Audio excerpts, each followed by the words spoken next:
Hey, what's up, everybody? Welcome to M&C Mornings. I never thought we'd get the show up and running today. There was so many problems, but we're finally here and we're live. Just about a half hour late, but I'll make it up to you guys, I promise. And what's interesting is I have no idea where Mooch is. Somebody get an APB out for the man. He's fallen asleep in a hoagie or a bowl of spaghetti or something because he is gone. And I have not heard from him since last night, so I am legit like 100% no clue where the hell that man is. So I got not one discount Mooch, but two discount Mooches. I got Hellhammer, and I got the governor, GKB. How you guys doing? Good, bro. Glad to be here and help out, man. Yeah, and as always, we have our producer Jay Williams. And like the funny thing is like the show is different than a lot of other podcasts. So you know, I'm like, okay, you guys got to mute your mic. I'm sitting there trying to explain to everybody really quick what to do, and I know like the Mooch maniacs are probably like flipping out right now. They're like, "Where's Mooch? Where's Mooch?" But I don't know. Like, I legit don't know where Mooch is. The funny thing is, Crap, last night after we all got off community game time, he hopped in and played, so I'm not sure what's going on, man. Maybe he stayed up a little too late. Yeah, it could be. Like he could just show up randomly. I don't know. Just hop in. You know, Yeah. He's got no excuses. I had Canadian birthday for an entire week. I've been drinking for an entire week, and look, I'm here in the morning. You were listening to Metallica, right? So That's right. yeah. So anyway, it's been, you know, kind of a crazy couple days. We had the PSX stuff yesterday, and you know, the funny thing to me is that a lot of the Xbox fans, and I don't know if you guys have noticed this, GKB, you're on Twitter a lot like me. I don't know how I'm if you're on Twitter as much as I am, but the funny thing is a lot of the Xbox fans are like flipping out over this stuff. They're like, oh my gosh, you know, Microsoft needs to do more than Halo, Gears, and Forza, and Microsoft needs their own show, and Microsoft needs to do this. Like they are like hitting the panic button. And My thing to that crap is like, what are you talking about? Like they're giving us new IPs, they give us new systems. Like they're doing fantastic things. Come on.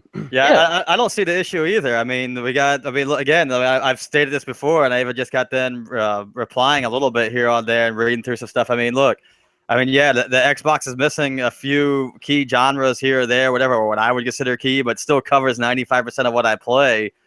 And that we still have the likes of like Voodoo Vince, the remaster of that coming out. There's a lot new of IPs that no one's heard of. We have Sea of Thieves. I mean, basically, that's going to be huge, I think. Yeah, well, the funny thing was I kept seeing this. We need more than Gears, Forza, and Halo, and I'm like, okay, Rise, Sunset Overdrive, Recore. Have you not seen any of the games coming out? Quantum Break, Scalebound, Sea of Thieves. I mean, look, it's not my fault if people aren't really flocking to these, but to sit there and go, or another thing is 343 needs to make something besides Halo, and you know, Coalition needs to make something besides Gears.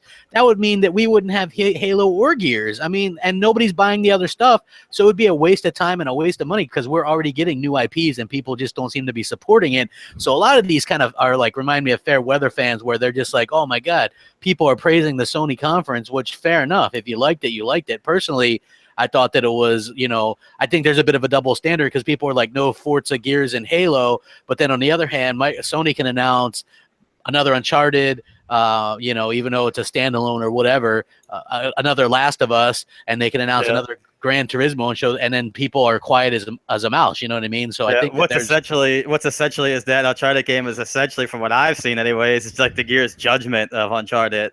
Yeah, exactly. That's a good comparison, right? Because look, I'm not sure. Like, I have the season pass to Uncharted. Is this included? They didn't say so. Is this? They're saying that's a standalone type game, quote unquote. So, do you have to buy it? Is it going to be $60? They're saying it's going to be about 6 hours long.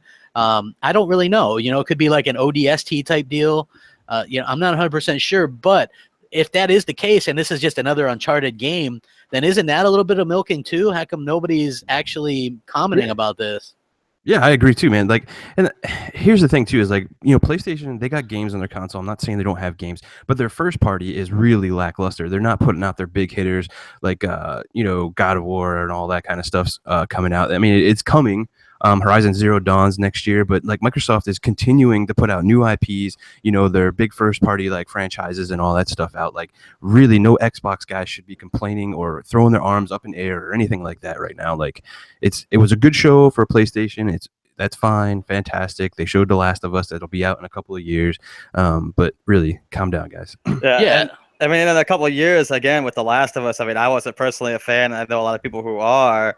But again, that might not even be a PlayStation 4 title. It might be a cross-gen title at that. I mean, you got 3 or 4 years. I mean, the dev time, if they just now announced it Yeah, for exactly. a large AAA game like that, I mean, that might very well be a PlayStation 5 or whatever comes out next. And the irony isn't lost on me that games like Death Stranding and The Last of Us 2 are just these cinematic hype trailers that Microsoft would absolutely get slaughtered for doing. If Microsoft were to have something like that, they would get slaughtered. People would be like, why aren't they showing gameplay?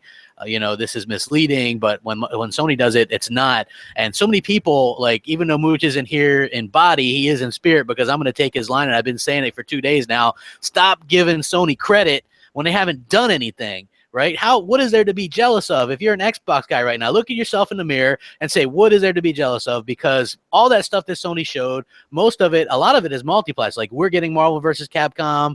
I'm not sure about the Ni no Kuni thing, but it looks like even that Hellblade game now is confirmed to be coming to Xbox. Yeah. You know what I mean? So what is there that's coming out in the next 6 months to a year on that side that has you jealous or has you flipped out to where you're freaking out? You know what I mean? Like, a lot of people are like, well, why is, crap? Why are you this way? Or why do people listen to crap? Well, here's why. Because I'm not, like, even though I speak my mind about stuff when it comes to Xbox, I don't sit there and like jump ship as soon as something like this comes up, or like Sony does something impressive, and then I'm not going to go, oh, well, screw Microsoft. It's all about Sony. Microsoft needs to start copying Sony. Bullshit. Microsoft has been dominating in the things that I can actually do and play and enjoy right now, and I think that is the most important thing. And Sony, they just did what they always do, show off the smoke and mirrors and the stuff that's years away. And the Xbox guys are falling for it. Like, seriously, how the hell are you guys falling for this nonsense? Absolutely unbelievable. But, Jay, I know we got some voicemails. We got a lot of them this week, so we're going to kick one off, right?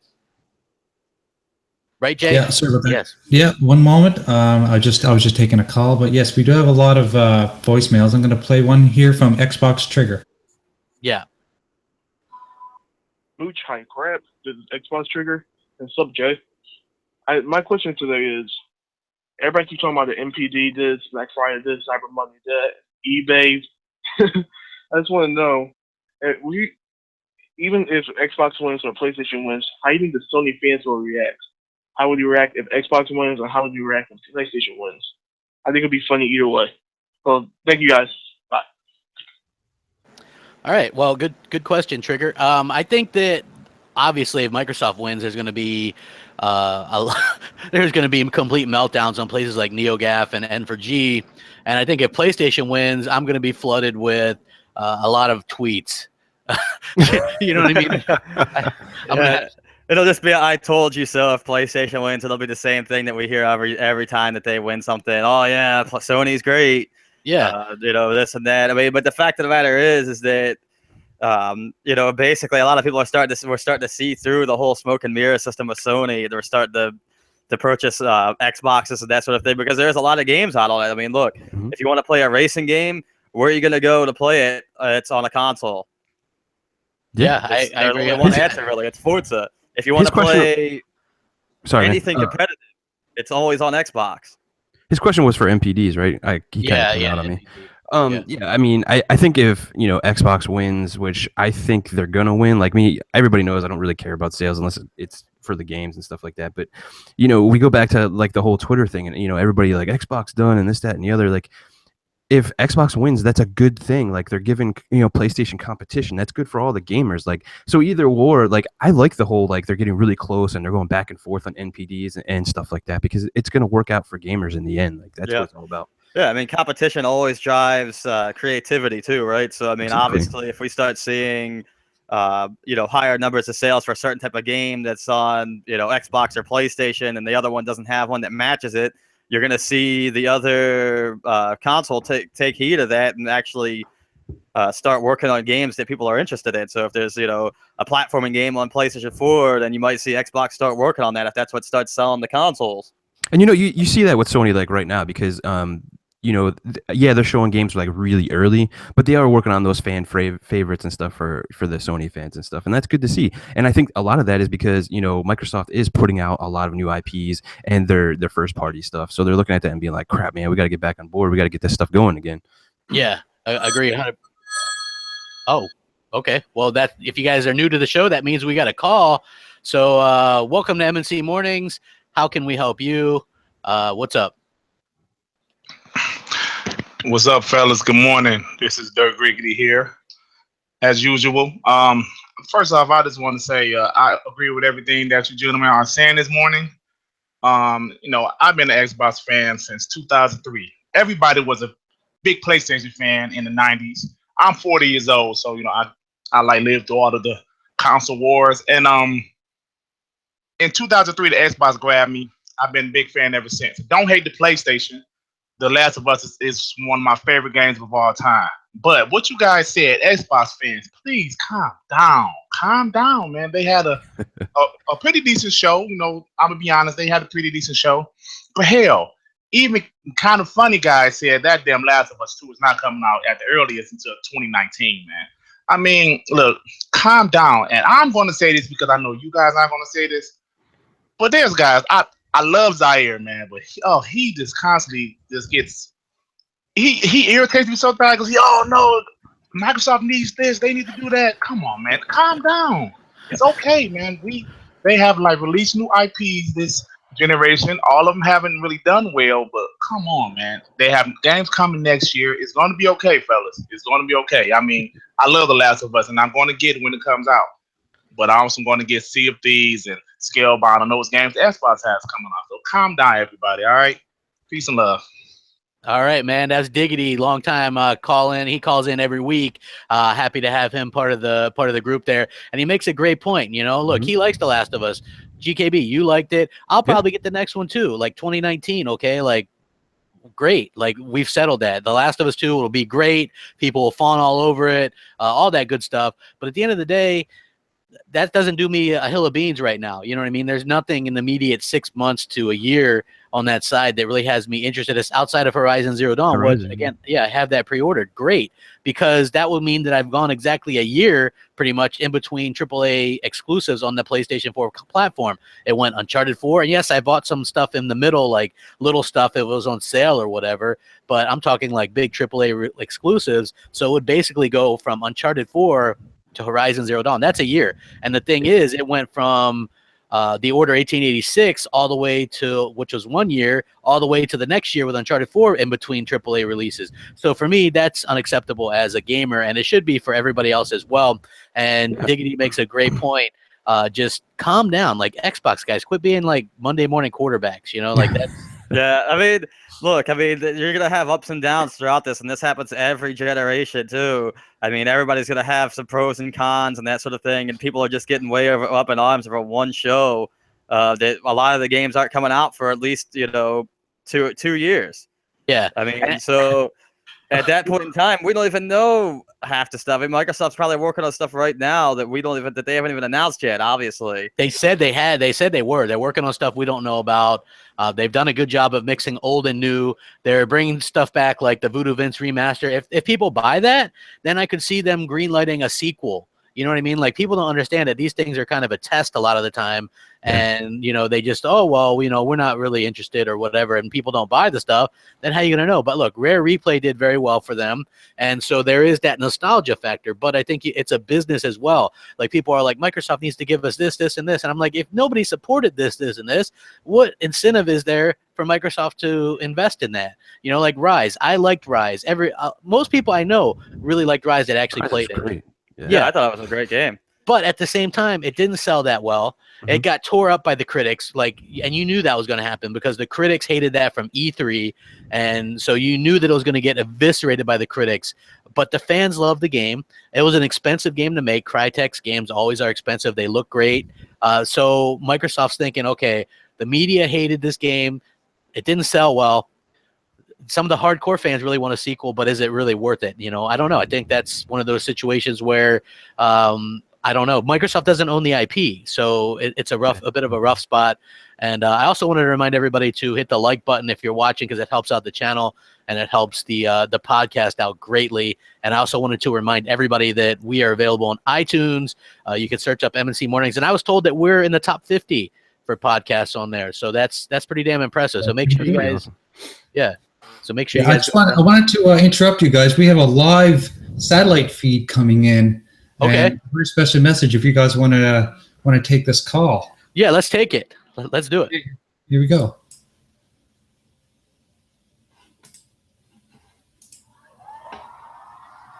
Hey, what's going on? What's going on, everybody? Thanks for having me. Good morning. What's going on? Mooch Crap. For those of you that don't know me, I am Too Much Heat, coming live at you from the set of the Game Buffet here in the great state of Florida, where you can now legally smoke weed and be real passionate about your food.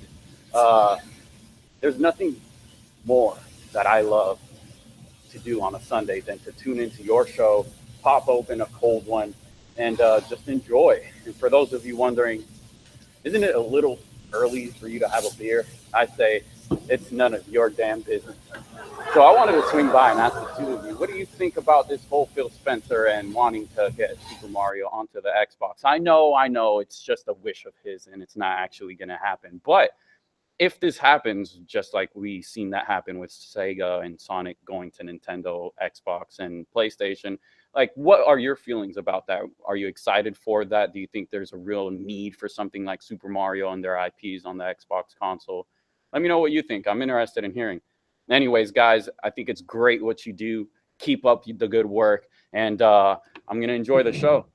Take it easy. Don't think I didn't catch the the Kaz Harai there. That was actually pretty cool, man. That was Too Much Food. Shout out to him. Yeah, adjusted the audio a little bit there, so it did get louder there towards the end. But yeah, that's the a good technology. The technology is amazing. What we can do these days on a podcast. Yes, like we're like all over the place, man. It's like it's so good. Mooch don't know what he's missing, man. He's like he doesn't know what he's missing. But yeah, food. So to answer your question, I would love to see Mario be allowed to do something, but I don't want Nintendo consoles to go away. I like that Nintendo has their own dedicated hardware and they have the games to pull that off. I don't want them to pull a Sega. You know what I mean? I wouldn't mind if, say, they allowed Mario in Minecraft. That makes sense to me. I wouldn't mind if they allowed Donkey Kong to be put on the Xbox platform or some back and forth. A little known fact is that Microsoft actually allowed Rare, after they were owned by Microsoft, to do a Viva Pinata game for the what was that? The DS. Yeah, the DS, or was it the Game Boy Advance? It might have been the Game Boy. No, it was the DS. Was it the DS? I own a copy. So. Oh, okay. So they actually let that because they don't look at a handheld as a competition to them, so they allowed that to happen. What about you, GKB? Just your thoughts on that? Yeah, I mean, I'm a big Super Mario fan. I would love to see Mario. I mean, just from a gamer's perspective on the Xbox. But I much like you. I don't want Nintendo to go away. But I mean, there's a lot of talk of if the Switch, doesn't do well, is Nintendo going to get out of the console business at that point and just do maybe third party or just develop games? That's an interesting thought for them. And as well as the Japan culture, they're moving way towards mobile, and they've been doing that for a while now. So they're more of the phones and all that kind of stuff. So consoles really don't, do well in that country right now. It's everybody else that's consuming all the consoles. But it's an interesting prospect. I think it's Nintendo at some point is definitely probably even now having conversations like that. I mean, who knows? I would like to see it for sure. Yeah. I mean, my personal opinion is I think that while it would be cool to see that on the Xbox again, Nintendo does their own thing and they always do it well. I don't think that they would have that magic touch that they have with developing games for a different with a different piece of hardware that wasn't branded by them. What do you think? What if Phil went to Nintendo and was like, "Hey, would you guys mind doing a game for us?"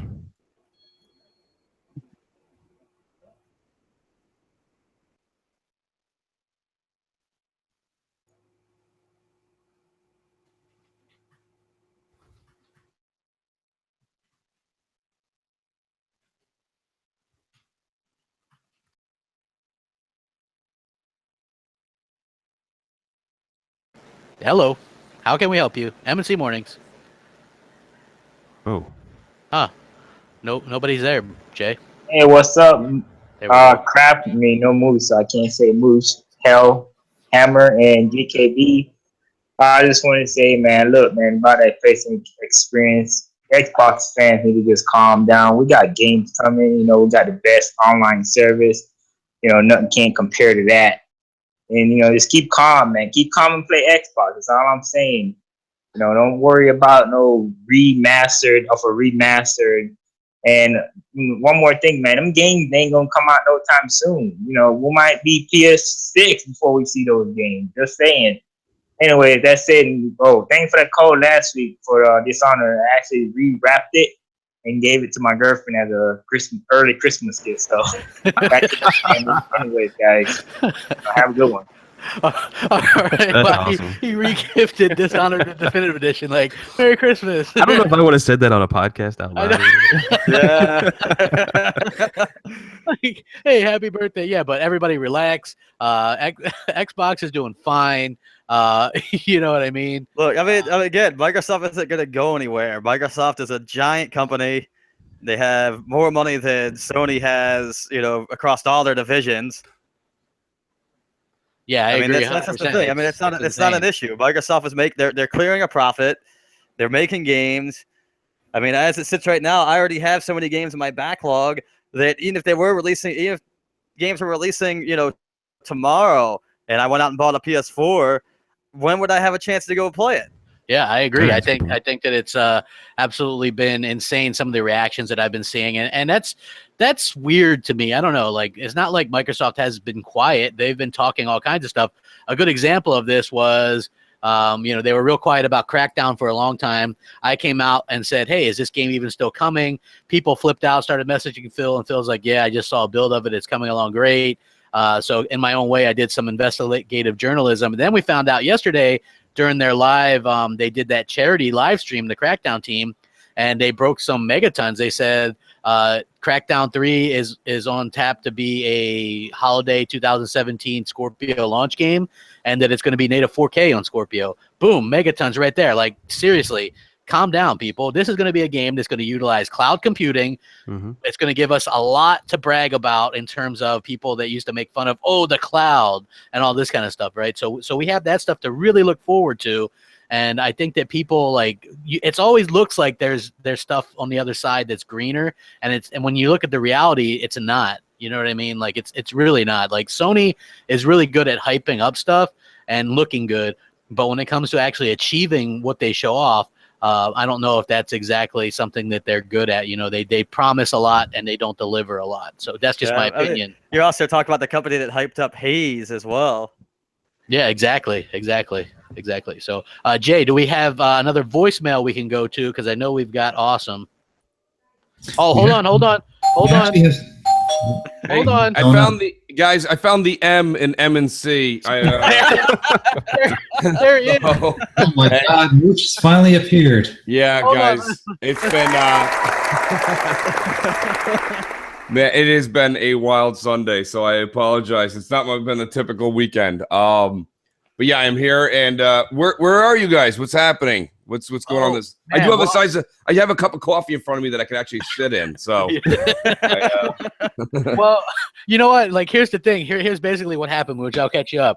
I made the room. Yes. It was 25 minutes early. Right? I was like, man, we got plenty of time. Yeah, we're good. Mooch hasn't come in yet. I invite Jay in. Jay's like, the software's not working.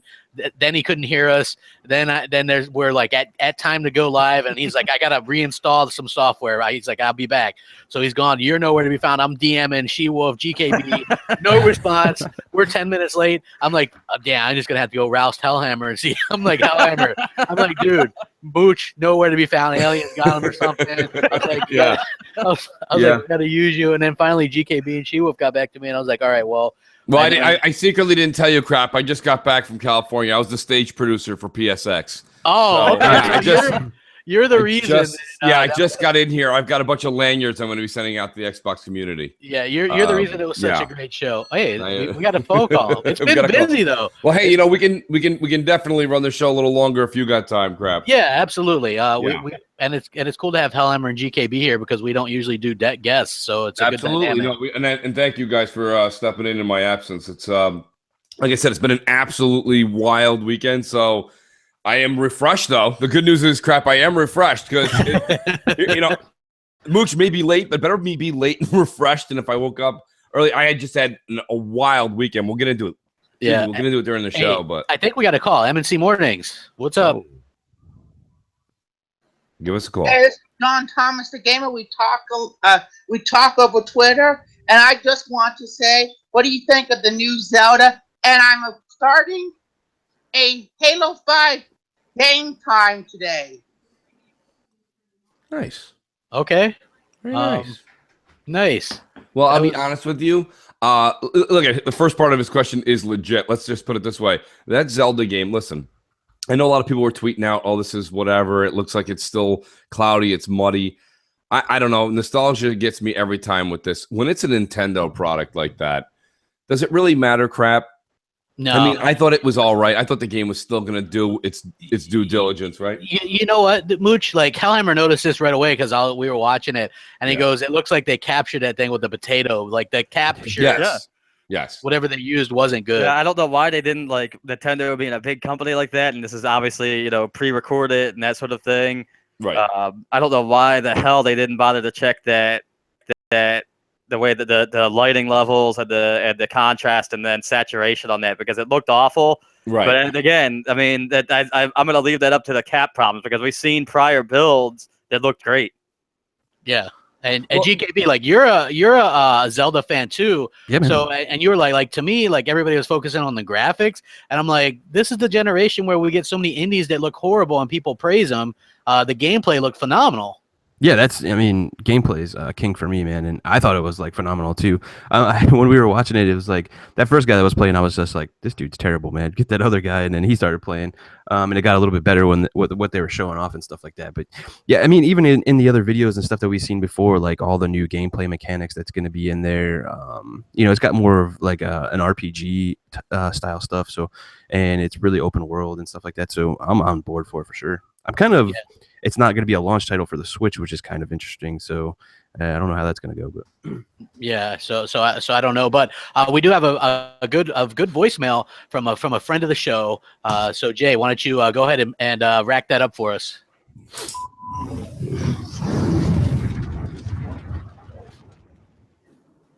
Hey, MC Mornings, it's Matty Beast. It's December 1st. It's the day of the VGAs. That'll be going on tonight. I'm excited for that. I'm excited to watch. It's always just so great to have a night that's kind of dedicated to gaming and the hobby that we all enjoy. We just wrapped up Black Friday, Cyber Monday. I am interested to know what your guys' thoughts are for MPD this for November. Do you think the X-Bone has a chance of taking it? You motherfucker. I really kind of want to get your guys' thoughts on things moving forward. You know, December, January, what happens next? Does the X-Bone continue to PDs, or does it kind of go back and forth? What are you guys' thoughts as we move into the early parts, the first quarter of next year? What's going to happen? And also, I never shout myself out. I hate doing it. But it's December 4th on the show, and tomorrow, December 5th, is Matty B's birthday. So, wow, I don't celebrate him anymore. I'm getting so stinking old. But I really enjoy the show, and just anxious to get your guys' thoughts, and keep up the good work. We'll talk to you next week. Awesome. Well, first of all, happy birthday, Matty Beast. Big time supporter of not only this show, but all the Xbox shows. Yeah.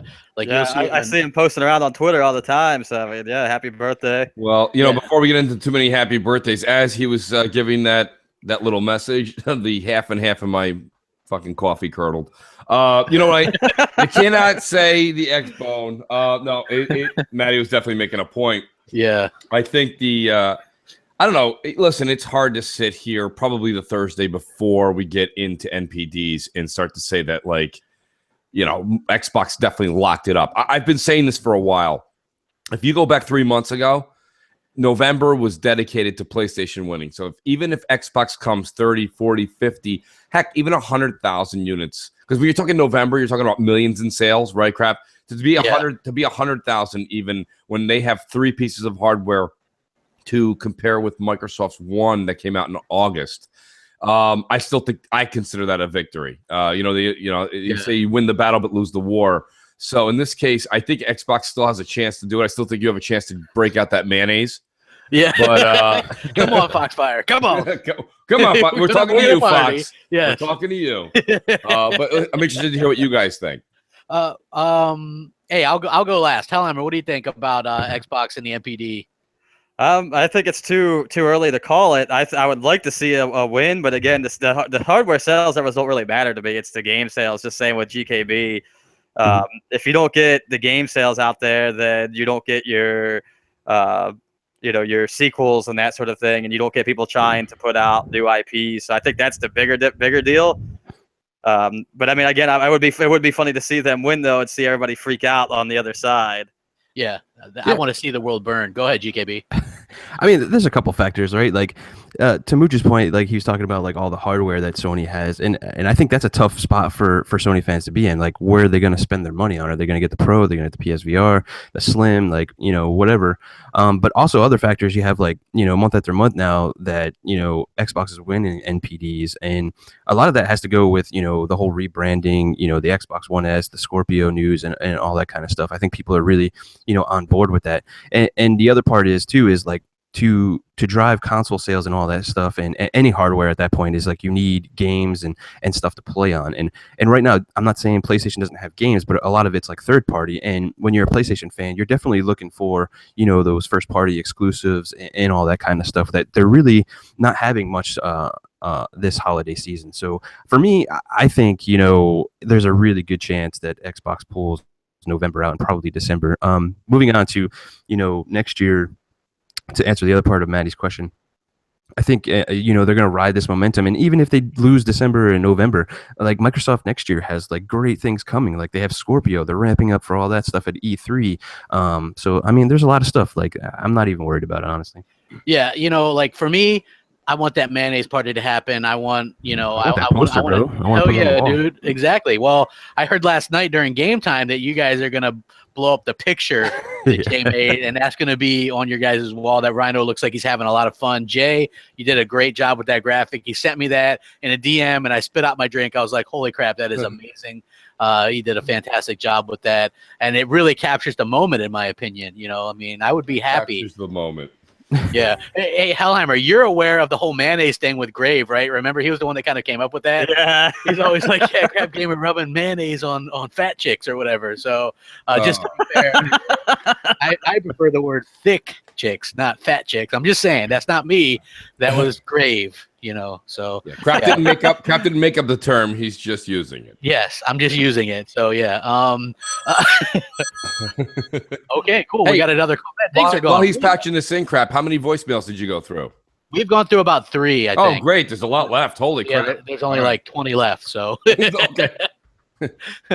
M&C Mornings, how you doing? Yeah, cool. Yes, that is Awesome. correct. Yeah.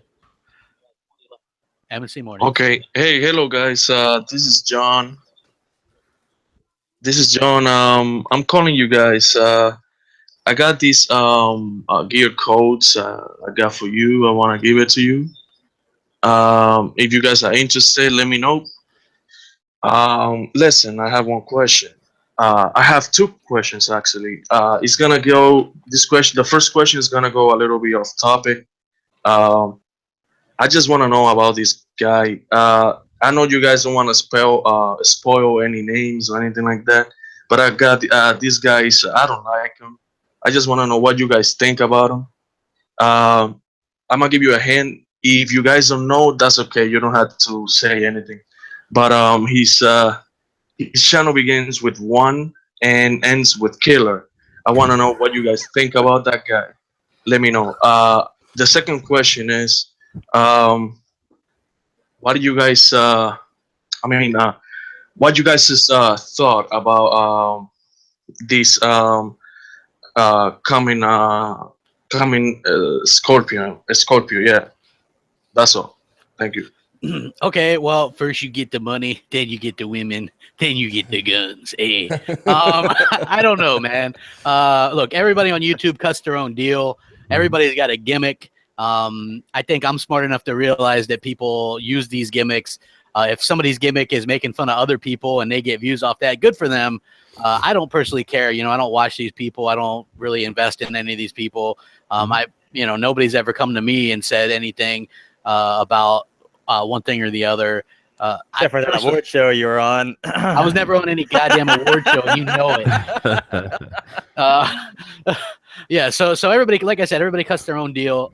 That I can't be bothered with what everybody else is doing, because then I would take my mind off and my what I like to do with my own channel. Like I do my own channel and I have my own ideas, and and I do it in a good way. You know what I mean? Like, look, I've made a lot. I make a lot of bold things. I am the Howard Stern of this shit, right? I am the Skip Bayless of this shit. Now, when Microsoft wins the NPD in November, I'm going to celebrate like no other. If they lose, people are going to want to shove that shit up. Either way, I win. You know what I mean? Like, and people can take that to the bank, and that's the way I look at it. As for Scorpio, that is going to be the game changer next year. People are going to buy this thing. People are hyping up when a little indie gets 4K on the Pro. Imagine when games like Crackdown 3, which now is confirmed to be 4K at launch next year. Imagine when that, or Forza 7 are 4K native. You know what I mean? I think that those are what's really going to show off what this thing's all about, and they're doing it right, no half-ass measures. So, yeah, that's my opinion. Thanks for the call. Yeah, the Scorpio isn't going to be stuck with a slightly overclocked 3 generations ago processor as well. So you'll actually be able to see the difference and actually be able to run things at full 4K without having that bottleneck there. Yeah, exactly. That simple. As far as like, people like making videos about other people and stuff, I find that kind of weird, and I just don't know where they get the time from. Like I have a full-time job. I do YouTube. I do podcasts all the week. I just have too much other things to even worry about than, people just making weird videos about other people. Oh no, you're busy making weird videos about people. That's all. I mean, come on. Mooch, I know you've got something to say on that. I personally, I think you guys answered the first part well enough. I'm not gonna give that part of the question any more time. But what I'm going to say about Scorpio is Scorpio will be a game changer. Microsoft's holding a bit of their cards up to their chest still on exact specs, on exact components. They're well aware that their opponent, in this case Sony, is one of the most devious, scoundrel companies on the earth. And because of that, they're probably not saying too much, but Scorpio will be a game changer. That's for sure. Yeah, exactly. And Hellheimer, and I pointed this out. I did a video about it.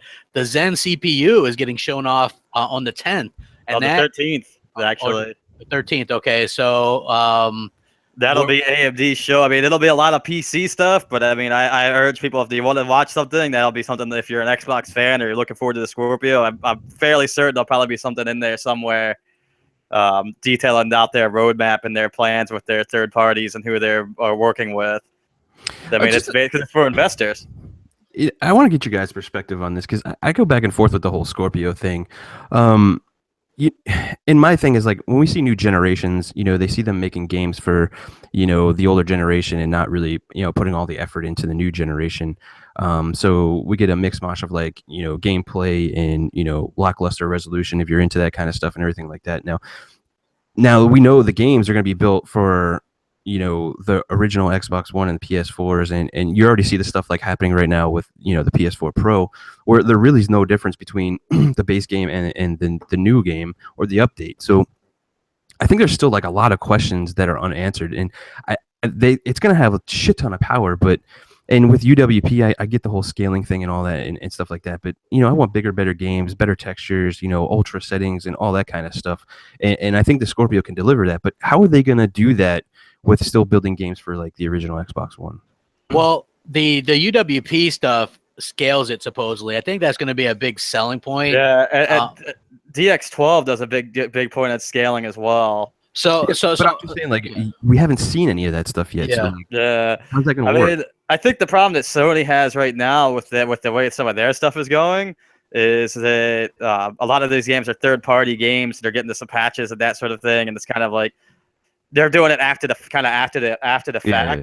Yeah. That's part of the problem, right? That's after the fact. So we haven't actually seen a game on the Pro yet that was made after that came out that's going to support it. I apologize, Hellhammer, to chime in, because I only caught half of what you said, but I think what you said is very important. We haven't even seen what this quote unquote power is of this new console. You know, the problem I have is I stayed clear of Twitter yesterday completely because, first of all, you know what PSX? PSX is the same thing as if you're a video game fan, if you went to the mall and actually sat on that guy who's paid to look like Santa Claus, you know? You sat on his lap and you're like, you know what I'd really like? I'd really like The Last of Us 2, and I'd like a Nathan Drake, like just a new game that takes it in another direction. And it's like, you know, Santa's like, oh, whatever you want, gamer, get off my lap. You know, so PSX is a lot of like wishful thinking and things that are going to come in the future. Any kids that ever, you know, ask their parents for something and they go later, you'll get it later. So that's PSX. So who really cares? It was a lot of wishful thinking, and we'll see you in 2019, 2020. Hey, Mooch, can I get this from you? Stop giving Sony credit, right? I've been saying that all morning. Yeah, we just have to stop giving them credit. The other thing is, though, to get back to Hellhammer's point, we currently have a PS4 Pro in many people's homes right now where they're all scratching their heads like, why do I have this? And you have the Jeff Keighley's of the world and a few other people in the gaming world that are like, well, this new game will be coming to you in 4K. Never do they mention 60 frames per second. Never do they make, you know what I'm saying? Never do they mention if it's going to be checkerboard or not. And that's part of the problem with the Pro too, is that the CPU isn't enough to keep that frame rate steady at 4K. It's just not. Okay, stop, done. That's it. There's no arguing that. It's like putting in a fucking 980 Ti or 1080 or a Titan with a little crappy AMD processor. Yeah, right. You're not going to do anything with it. Hey, I know we got a voicemail from Def Jam Bam, and I gotta say I muted him last night for a little bit because that soundbar. He did it. Well, see, you guys missed, and I apologize. Last night, like I said, it's just been a wild weekend, but I ended up playing with a bunch of people from game night, but I didn't get on till almost 12:30, 1 o'clock. But yeah, the Bam soundbar definitely was. I thought I was up in the club, man. I was like, wow. What do they call it in Seattle? The 12 players, actually the people in the stands. 12th man. Yeah, the 12th man. So in our case, how many people are allowed in Xbox Live party chat? Well, there's supposedly 16. So his soundbar is going to be known as the 17th man. Yeah, but technically, I think that the Xbox Live starts messing up after about 10. This is true, but 17th man sounds better than 11th man. Oh, absolutely, 100% agree. Bam's soundbar now has a personal invite to game night. Absolutely. Yes, it has to be there. Jay, so what do we got from Def Jam? What's good, Mooch and Crap? Graphic God, a.k.a. J Dubs. I hope you enjoyed your birthday weekend. Also, had a question for all of y'all. If there were 3 features on the Xbox that you can have right now, what would they be? And also, from here on out, just remember, everything is on track. Pros is on track. Limbs is on track. Even Pallets is on track. And KI Mortal Kombat, we definitely got to get that in, all of us. And Division 2. Just want to throw that out there. I'm going to go around after this. Well, Def Jam Bam, he's always got to get those little zingers in. He's like, yeah, it's on track. This on track. Yeah. You want to take that, Mooch? Because you guys. Yeah, I was just writing down some of the options. What did he say? Three. He said, yeah, three things. Well, my first one would be my first wish would be that we had a button that anyone that is playing Division would just completely be erased from my friends list. Number two, I wish I could mute my headphones and all friends sound bars. And number 3 would be to get how do I get my Mooch character on MNC Mornings to be an HDR like Bam's during podcasts? No, Bam's awesome, dude. Bam is probably one of the most fun dudes to jam with at night. Me and him were laughing so hard last night. That's probably hence part of the reason I was late to MNC Mornings. It got a little rowdy in the old late evening game community game night. But long story longer, I don't know, man. You know, to be honest with you, it kind of seems like we had this huge list, right?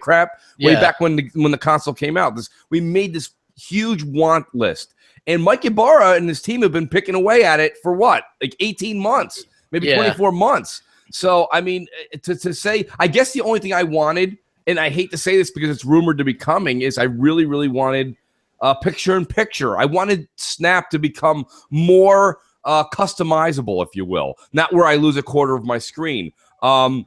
maybe make more options in the guide. So when you double click your X, your X icon, when the guide comes up, more options there that you can customize. I know there's some you can customize, but everything in there, whether it be more about the headset volume, the sound between your snapped item and your actual large screen item, things like that. Just a little bit more customization. But other than that crap, I hate to be boring. I'm sure you guys have a little bit more on the wish list. I don't have much in that category. I think Mike's team's doing a hell of a job. I don't have a lot either, man. Like, honestly, I'm looking forward to, like, the Beam streaming app coming to the Xbox, the arena stuff, like, so we can start doing like bracket fighter games and all that kind of stuff. Like, and to Mooch's point, yeah, they're knocking away all the stuff that we've been asking for. And honestly, I think, the features coming up that we don't know about is probably the cool thing. Like, they might, just wow us with a bunch of stuff. So the future's bright for Xbox, guys. So just keep doing what you're doing.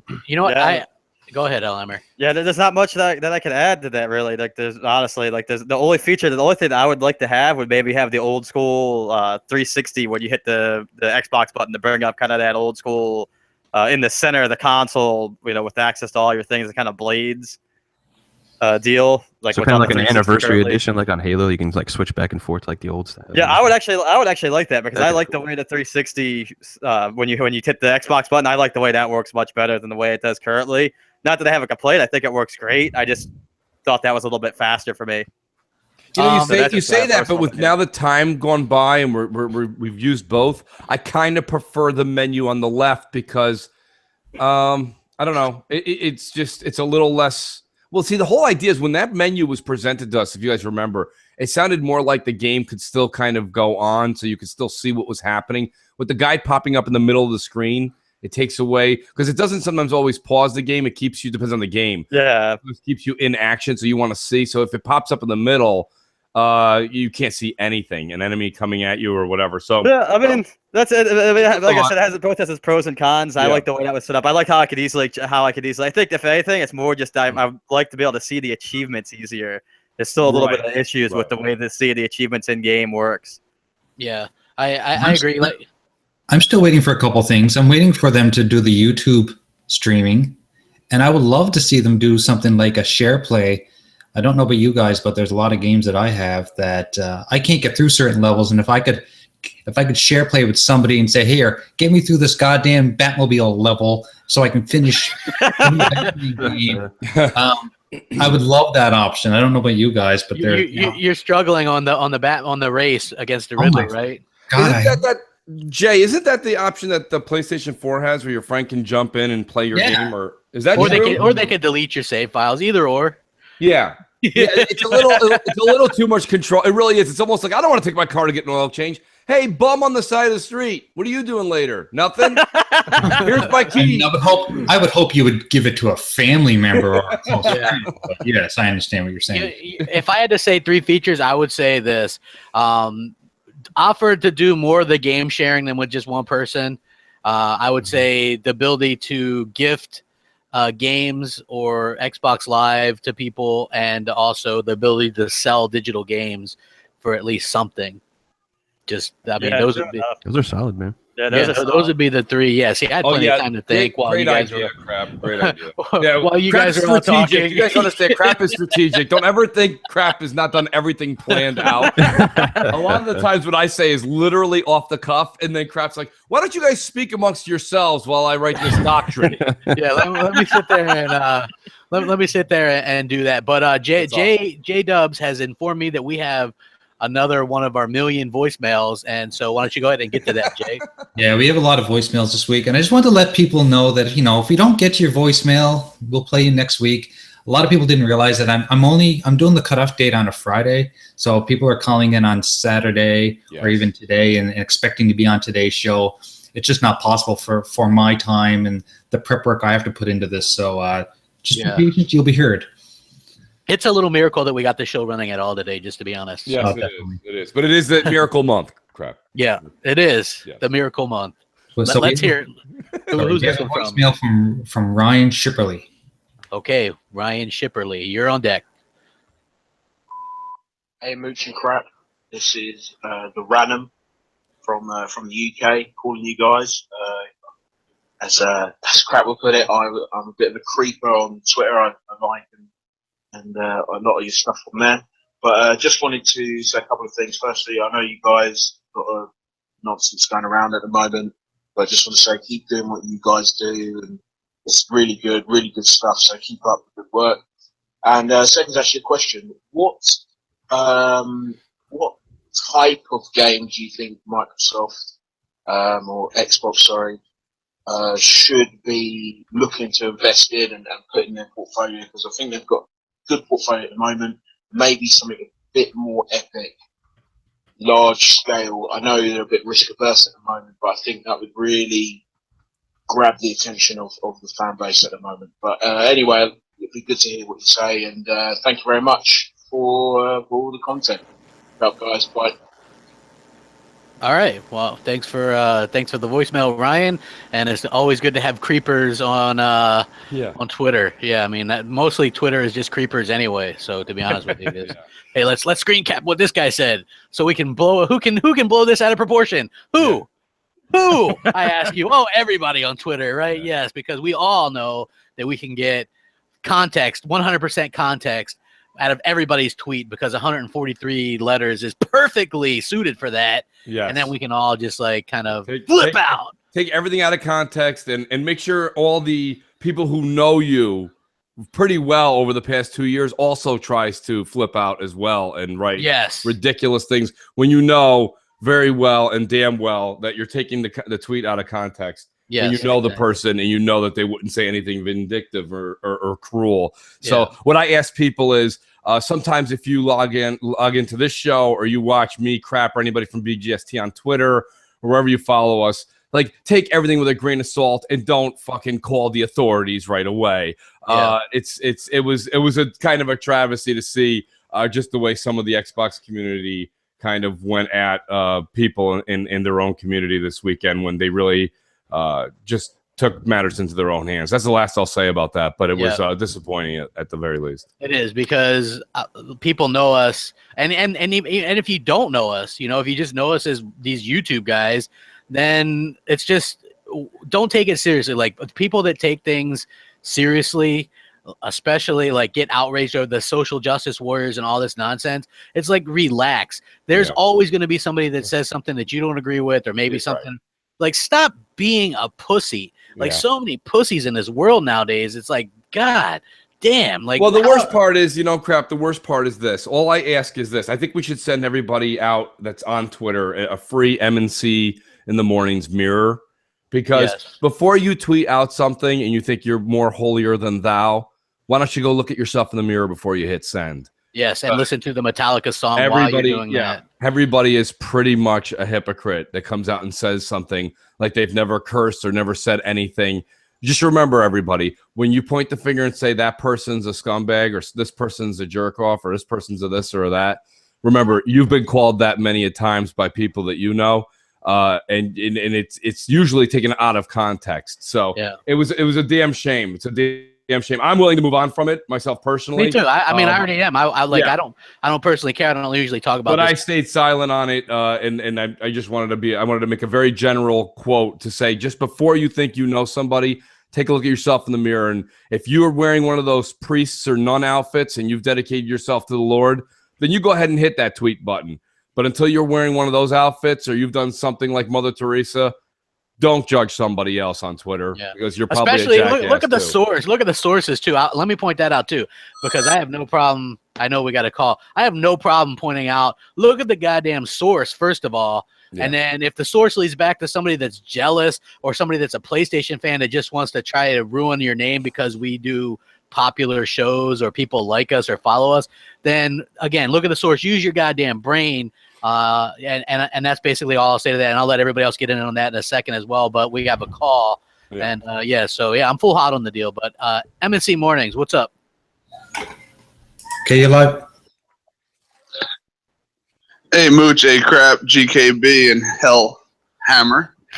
I just want to say thank you for everything you guys do. 'Tis the season for thanks and all that fun stuff. Ho, ho, ho. I appreciate all the hard work and energy you guys put into all your shows and podcasts and everything else. I'm glad you guys found Mooch. Now, only if we could find Growing Up Gaming at the same time, you'd be a happy man. I say it as a fan, Mooch. I say it as the fan. I know. But my question today is, what franchise would you guys like to see rebooted? Totally remade, done over again? Me personally, I would like a kind of a 007 take on Perfect Dark. Thanks a lot, guys. Have a great day. That was a great damn question, to be honest with you. That was a great question. Because I was actually going to bring this up too, and we'll go all the way around the room on this one. But I'll say right away, I agree 100%. I was going to say Perfect Dark because I think what was that? The last question was what portfolio type game is Xbox missing? Take Perfect Dark, reboot it into a gritty, maybe third-person style game or something like that, and there you go. Like, I think that would be perfect. You know what I mean? Like, that's a great idea, Crap. I mean, look at Sony's kind of doing it right now, where they're taking the Uncharted. Pardon me, they're taking the Uncharted series and they're putting that female protagonist in the place now. Yeah, it's kind of Chloe. moving that. But if we could take Perfect Dark and take that female protagonist and go somewhere between an Uncharted and a James Bond type. I've always said this. I mean, you can go back and check. I've said this a number of times on, I think, MNC, but it was definitely on BGST. I've mentioned that we need to have something that's like that, more like that Shanghai game. Yeah, Shanghai or whatever it was. Game. Something like that, but with the Perfect Dark caricature, because that way you've already got somebody. It's a household name to a certain degree. I wouldn't exactly say it's the most popular name in the household, but at least it's something. It's a base to start from.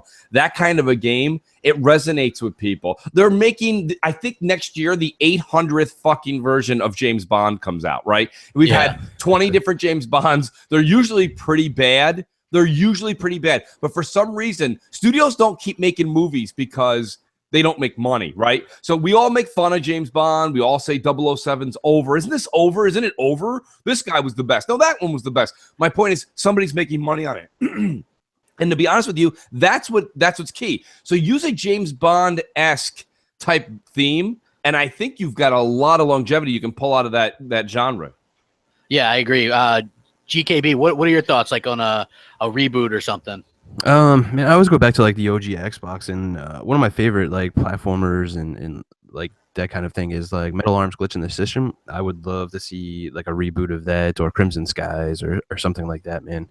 I really enjoyed those games and had a lot of fun with them. So Crimson Skies, it was great. I remember I was playing that. I was capping some footage for a review not too long ago, which I still haven't done, but I ended up just playing the game for hours because I was like, damn, this is fun. You know what I mean? So yeah, that game. Real quick. Everybody in the chat, like Hellhammer and I are just here to help out. We're not taking over the show in any sense of the imagination. Like, calm down, guys. We're just helping out. I was literally called in last minute because they couldn't find Mooch. So I was banging on his door. I was like, Hellhammer, I got nobody. Help! He was like, it's M and nothing. Like, you know what we're gonna do to make sure this never happens again is Jay Williams is coming to my house and Craps, and he's installing the bat phone. So that way, the second that Jay or Crap picks up the phone, it rings at the other two homes. So it'll never happen again. But yeah, thanks to Hellhammer and GKB for helping out. I had a late get up go this morning, so it's been just a bit of wildness. Yeah, they were gracious enough to help me out. I was begging for help this morning. Yeah, no, I appreciate it, guys. And we'll get to Hellhammer's reboot in a second, but we got a call. M&C Mornings, what's up? Yellow. ¿Cómo estás? Hey, Mooch. This is Bones Carlos, man, calling from Washington, D.C. Nice. First of all, Crapgamer, man, you're doing a good job. Mooch, man, I'm happy that you're here.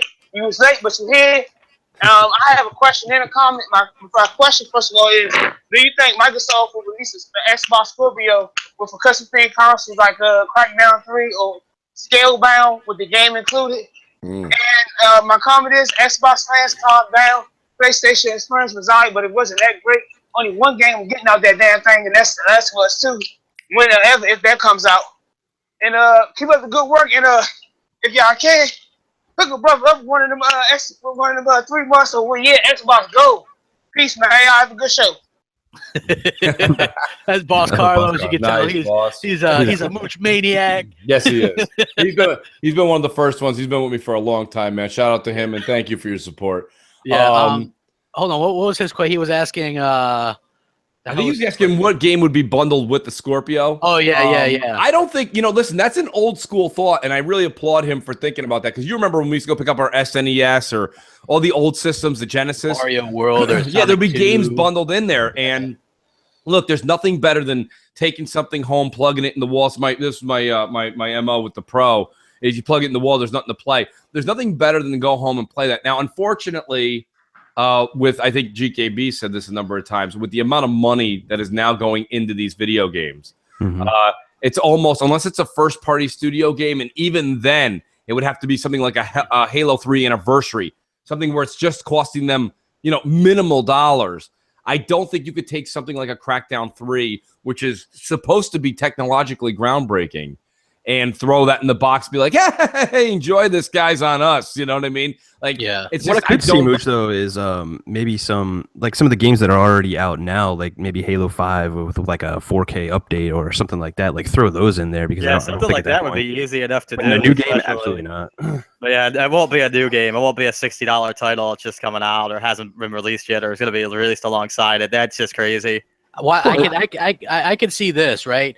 Buy the Xbox Scorpio with Gears 4. That's going to be the 4K ups, you know what I mean? The 4K patch by then, you know what I mean? Or something like that. I could see that. And we always talk about, like, like with consoles and stuff, and price points a really big deal. Like, so that's always a consideration when they start throwing more stuff into the box. Like, at some point they got to be like, well, is this really worth it at this point? So, we want to keep the cost down. We want everybody to, get on board with Scorpio. So absolutely. Hellhammer, just to go back to you real quick, what reboot would you want to see? Just because I don't want to forget about you. That's a tough one, actually. I would have to say probably Banjo-Kazooie. Ooh, I think that would be really well rebooted. I would love that too, or like a Battle or something. Yeah, they say to go back to the roots. I mean, I know they have the two older ones, but at this point, it's so far into its life cycle. Not a lot of people really remember playing those, and they played them when they were younger, that sort of thing. So just a whole new game, just from the big start to beginning, just with the whole new story. Yeah, exactly. No sequels, nothing like that. I 100% agree. And Jay, sorry, I just want to tell the new guys on in the house today that the way that the system works here, and I have to adjust it now that we have more people answering questions, but I usually only want to keep people on hold for about 2 minutes, and then that's when I ring them in. So I apologize for Hellhammer for cutting them off. And not a problem. Did we have another call right now, or no? No, we don't have a call now, but we do have a voicemail from Niners for Life. Okay, Niners for Life. Let's hear that voicemail, bro. Rack that up. Gamer's tag is Niners for Life. I have two questions. First question is, do you think during this year's upcoming event, will Microsoft show the Scorpio before E3 or big reveal doing E3? Second question is, out of the 4 consoles that came out the previous 2 to 3 years, which one's probably the biggest flop? The Steam Machine from the PC, the NVIDIA Shield, the UA, and the Wii U. All right, thanks.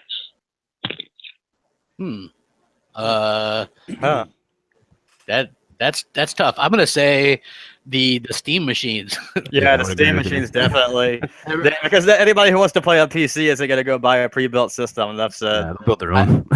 I always make this point, right? Because people are like, I was getting this today on Twitter. Crap, Gears and Halo are gonna be on PC, so what's the point in getting an Xbox? My point would be, if you're a console gamer and prefer consoles, that's why. Because 99%, and I keep saying this, 99% of the games we as gamers buy and play are multi-platforms, and 98% of those are on PC. But yet we still buy them on consoles because we're console gamers. It doesn't make a hill of beans. The problem is PC gamers like their PC, and they're old school that way. They build their PCs. They like, what I mean? They're not going to go buy a console-esque PC. You know what I mean? The whole point of having a PC is having a custom rig. Yeah, so basically they tried to bridge the gap, and it didn't work.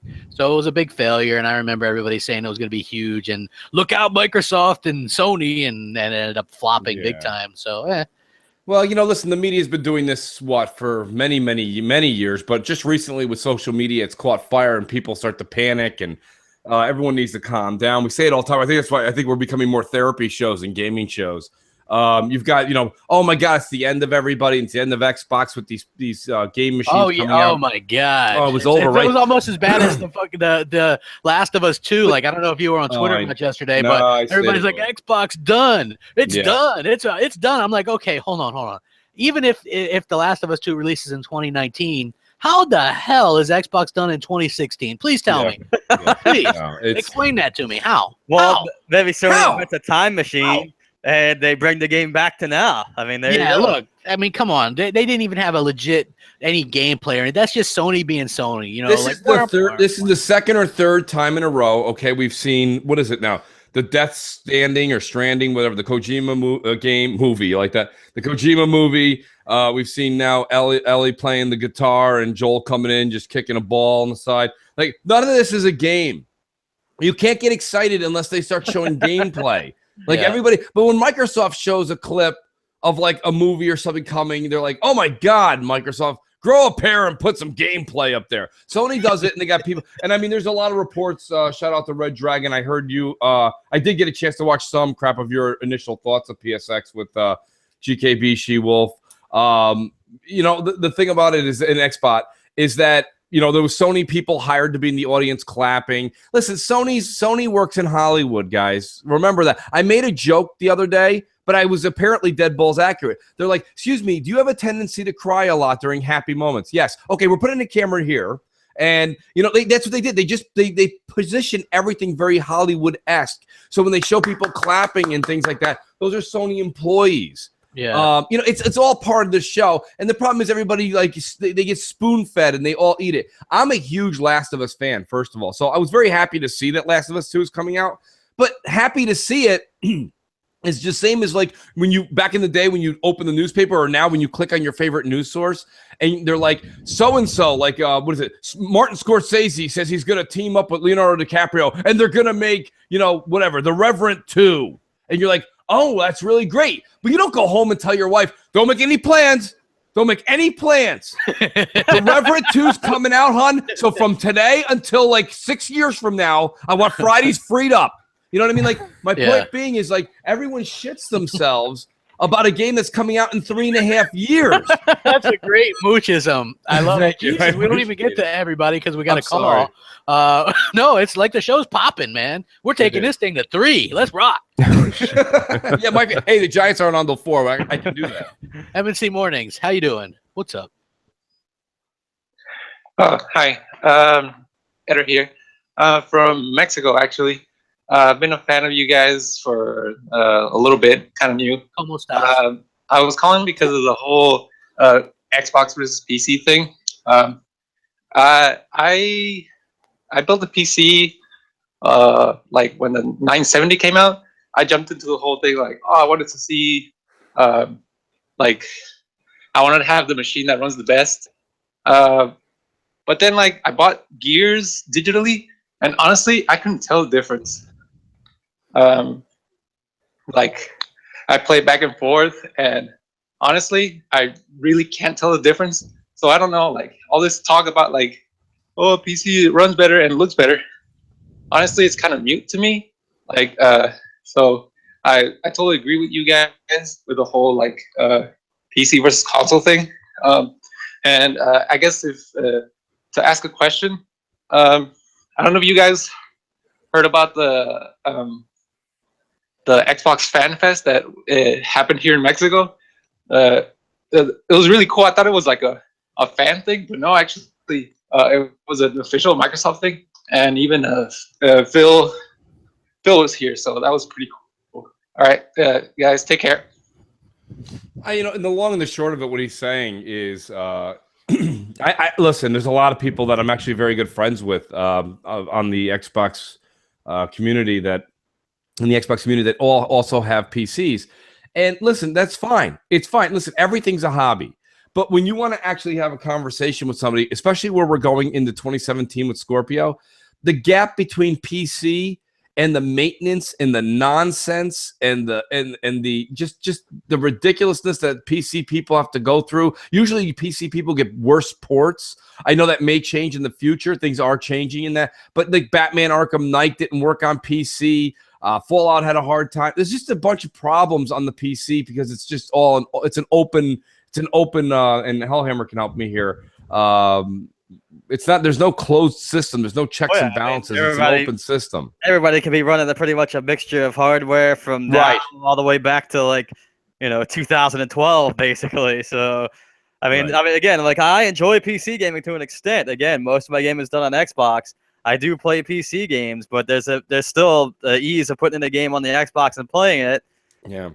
It's still much better. You can sit back and play it. Well, listen, whatever. I'll relate it to this, Hellhammer. Here's why I'm confused. I mean, I definitely have the extra capital if I wanted to go out and build a computer, okay? My whole point is the reason I don't is there's mass transit out there, right? In almost every city except for Craps where he still gets mail dedicated by a horse and buggy. Hey, no shit. There was a fucking horse that broke loose running down the road last night at midnight. No shit. Yeah, there was. I totally believe that. By the way, I might have been a pony. I looked out there. I was like, "What the hell is that? A fucking pony walking down the road?" But my point being is that it's easier. It's more convenient to just not have to pay car insurance and put fuel in your own car and this and that. You can just take the city bus to work every day. The PC world is like that. I can buy a computer and put some parts in it, and it'll play what your Xbox does. It's a piece of cake, and I gotta have a computer anyway. So it's 2 birds, 1 stone. See you, Mooch. And it's like, all right, whatever. Myself personally, I don't see who. Hellhammer, you're a good example since you said it. You have a PC and you have an Xbox. And you say you do your majority of your gaming on Xbox. Unless a game is specific to the computer, like you're a Dota person or a World of Warcraft, if you're not one of those games, I just completely don't understand who can't wait to come home and get up in front of their desk and stare at a 28-inch screen and get into it. I just can't. Right. Well, look, I mean, to be honest, right? Like I play Xbox. Anytime I play competitively, I play it on a monitor. Just because I like the close up of the screen. Brother. It's just much easier to track people if it's a shooter, that kind of thing. But the thing is that what makes it easy. I mean, look, the PC can be as easy or as difficult as you want it to be. I mean, you can have it set up so that you can play it on your big screen. You can play it with an Xbox controller. I mean, hell, I play 90% of my PC games with an Xbox controller because I really don't do any multiplayer gaming with it. The only thing that I really enjoy about it is that, look, like I beat The Witcher on Xbox. I can play through it on PC, get a few Steam achievements, and play it at 4K, 60 frames, or whatever the case may be, at Ultra, so it looks a little bit better while I'm playing through it. Yeah, but at the end of the day, it's still the same amount of fun when I'm playing it on. Yeah, right? I'm not gonna bash the idea. Like Hellhammer likes to do that. That's great. I don't get it personally. Yeah, I mean that's my personal thing. I like to tweak with things, so that's my thing. And there you go. And therein lies the difference between I think consumer A and consumer B. And I'm the other consumer in the fact that that's why I prefer iPhone. This is not not to jump in the iPhone Android world. I just want a phone out of my life has so much stuff going on right now that I just don't have time to tinker with my phone. I need YouTube to work, Twitter to work, messaging to work, my phone to work, and maybe one important weather app. My point being is that, yes, I have other apps and things on there. Sure, when it's sitting there, you're just having fun, that's fine. But there's people who have more time on their hands, and they like to tinker. I don't want to come home and look like a mechanic underneath my desk. You're like, just gotta fix this one more motherboard. Be right out.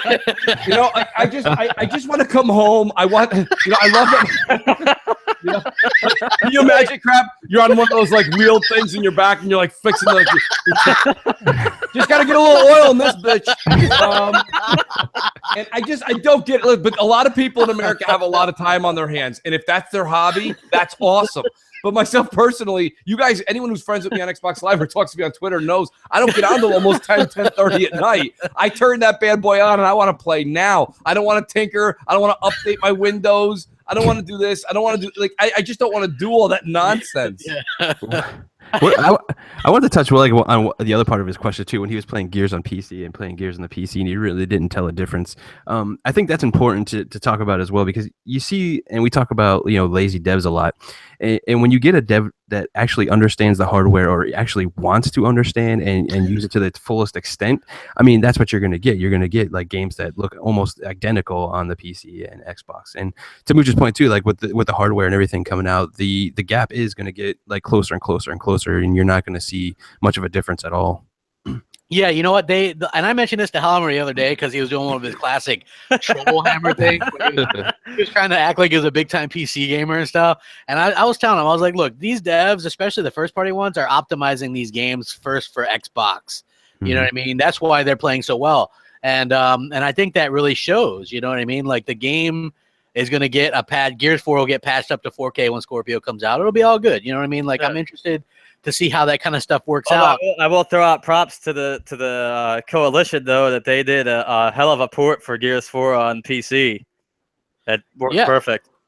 Well, yeah, I mean, look, because they had a long time to work on that, you know what I mean? And like to your point earlier, Hellhammer, you said Scorpio, the difference will be games are being made already to take advantage of that, where the Pro is getting these backwards ass patches, and people are like, hey, who wants to take it back to 2013 or 2014 and play some? You go back and you try to patch something that's gonna come out like shit. I mean, that's you're gonna have a bad time. You're gonna have issues because you don't have you have a skeleton team or crew working on it. Look, right, like.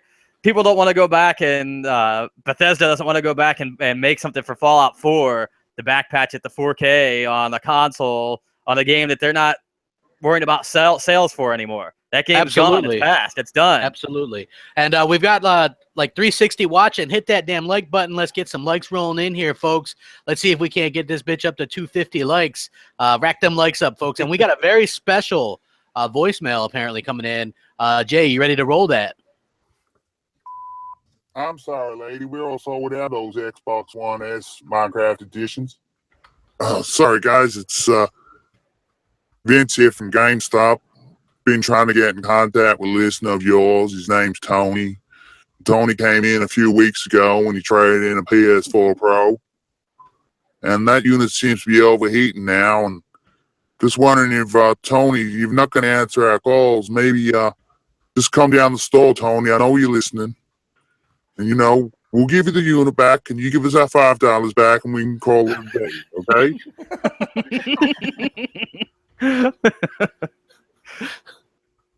That's great. Okay. Thanks. now we have random GameStop employee calling, guys. That's great. You're gonna give him this $5 back. So I mean, at least you're gonna get your $5 back. Congrats. Congrats. Yeah, you can't ask for anything better than that.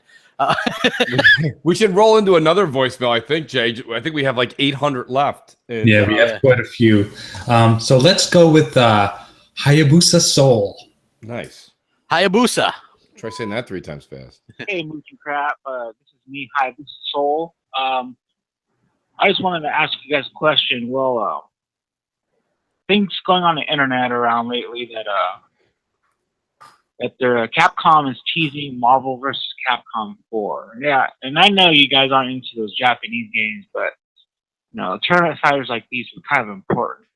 Do you guys think it's going to be multi-plat, or do you think they could do the same thing with Street Fighter 5 and make it a PS4 exclusive? I just wanted to get your thoughts on that. Thank you for having me. Bye. All right. Well, your question's already been answered because Marvel vs. Capcom Infinite was announced. It's going to be multi-platform. I think Capcom learned their lesson with their fighters. You can't, not only that, but to use the Marvel license is probably kind of expensive. Absolutely. And so they're going to have to put it on as many platforms as possible. So we know that's the other thing is too, Crap, I want to answer his question is a lot of people always say, oh, you guys don't like the Japanese games. I think we don't like some of the Japanese games. You're misunderstanding. Like Kamasaki Dragon 17, Ninja Foo Fighters 27, you know, Titans and Small People 13. No, I'm not into those types of games. Like the Japanese games that are completely Japanese schoolgirls and their heels. Like I'm not into like that kind of stuff. Final Fantasy 15 is awesome. Final Fantasy 15 is freaking great. By the way, you know, listen, I like the traditional, but yet very, very like mainstream Japanese games. The games that we grew up playing that have been we've been so lucky to have come through the generations. Those are the games that I genuinely enjoy. I didn't know much about Dark Souls. I'm enjoying getting into that. Of course, I've put it on pause with all the games that came out, but I will be going back to Dark Souls 3. I like that type of game. I think the Japanese culture does a really good job with using the word game differently, okay? American interpretation of a video game goes in one direction, Japanese the other. Now, when the Japanese one goes full Japanese, you see that scale go whoom all the way to the other side, then you lose me a little bit. I think a lot of reasons everyone's enjoying Final Fantasy 15 is it's more westernized now. So it's a blend. You can still see people are like, it's too westernized. Maybe for you guys over there in Asia, but for us, we still get a really good sense of the Japanese culture in Final Fantasy 15. Like, there's things that these people are saying, the music, okay, the way that the characters actually run, they're all very, very much a Western theme. Like, you see the way, like, Marcus Phoenix runs. Like, when he runs, the earth shakes and he pounds his feet. Here the guy's running, like, silently and swiftly. It's like the old cartoons we used to have when we were kids of the anime, Japanese things on Saturday morning. You know what I mean? Like, there's just more different art style that's still very, very Asian-centric, which is great. But it still has enough of the fighting mechanics that they brought over in the Western world that's not turn-based. And even though I grew up playing turn-based games, it is nice to see that they made that change. It's a little bit easier for people in this country to get used to it. But, I mean, yeah, it's not that me and Crap, I shouldn't put Crap's name in there. I don't know how he feels. It's not that I hate all Japanese games. I just don't like the games like One Piece, where you turn the game on and you just press the X button for 7 hours. It's just slash. Or like Attack on Titan, like you called it. You were like, why? You were like, why? You're gonna hate it. And I was like, and I'll be damned if I didn't hate it. Yeah, it's just it's not fun. I mean, I shouldn't say that because there's some people who still like to play like that game where it's just like a pinball in your hand and you got to get the ball into the hole while you're waiting. Like, there's still people who like to play all crossword puzzles. But I mean, in my opinion, Attack on Titan, things like that, those are not my cup of tea. And I think that I do speak for the general audience in the United States because, as you can see, Attack on Titan will never make the top 10, like never. So I mean, it's not that big of a game over here. So, yeah, Crap. I mean, that was when I was alluding to when you were playing that. I was like, my God, you're just going to use that game as a coaster. Yeah, exactly. Well, I got it digitally, so.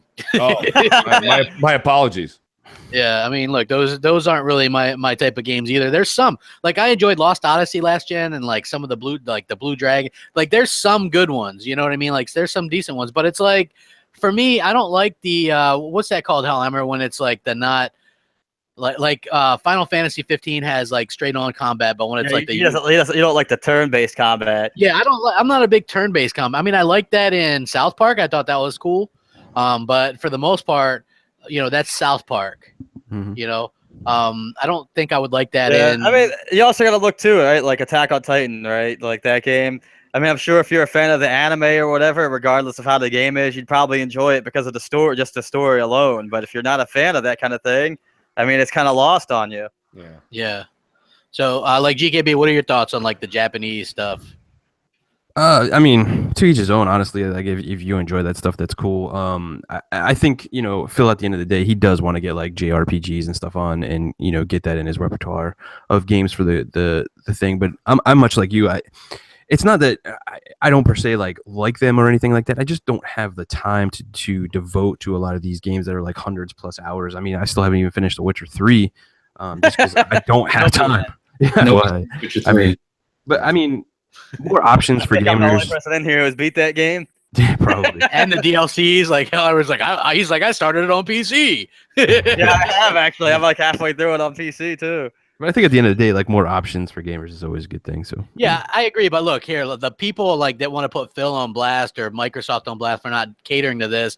Last generation, Microsoft spent millions and millions getting JRPGs and Japanese games. And no one bought them. And nobody bought them. Like nobody. Like even though there are some good ones, like Lost Odyssey, which was I think made by the Final Fantasy guy or Blue Dragon, one of those I'm sure was. And they're good. Nobody bought them. So why invest millions of dollars for something that nobody's going to buy? Like I just think that's how it's going to go. And I know we got some more. We are going to go past one today, just so everybody knows. Like GKB, if you guys got a bolt or whatever, that's fine. But I just wanted to let you guys know that we started late, so we're going to go a little bit past one, and we got some more voicemails and stuff. So, J Dubs, what do we got on deck? Yeah, we've got mass murders on deck. Here we go. Nice. All right. Rack them up, mass murders. Hey, Mooch, hey, Crap. It's Mass Murder here. Hey, Jay Williams. Just calling in to see if you think the Sea of Thieves is going to be any good, and would you like to play it on Xbox One? And by the way, look at those Sony sales. Yeah. Xbox One VR for the win. Boom. See y'all later. What was the beginning part of that? You wanted to know if we thought Sea of Thieves would be good? Oh, well, I'm holding out on that still. I think that it's got high possibilities. I don't know where Microsoft's got to show me more on the quest-based part of the game, not the building of the ship. The building of the ship, like all these MMOs that are out there, even that Star Trek Online, I hear Jamie Moran talk about it all the time. There's a lot of stuff out there where you can do this stuff. It's all about the quests. If the quest system and the buddy system really works well, Sea of Thieves is going to be fantastic.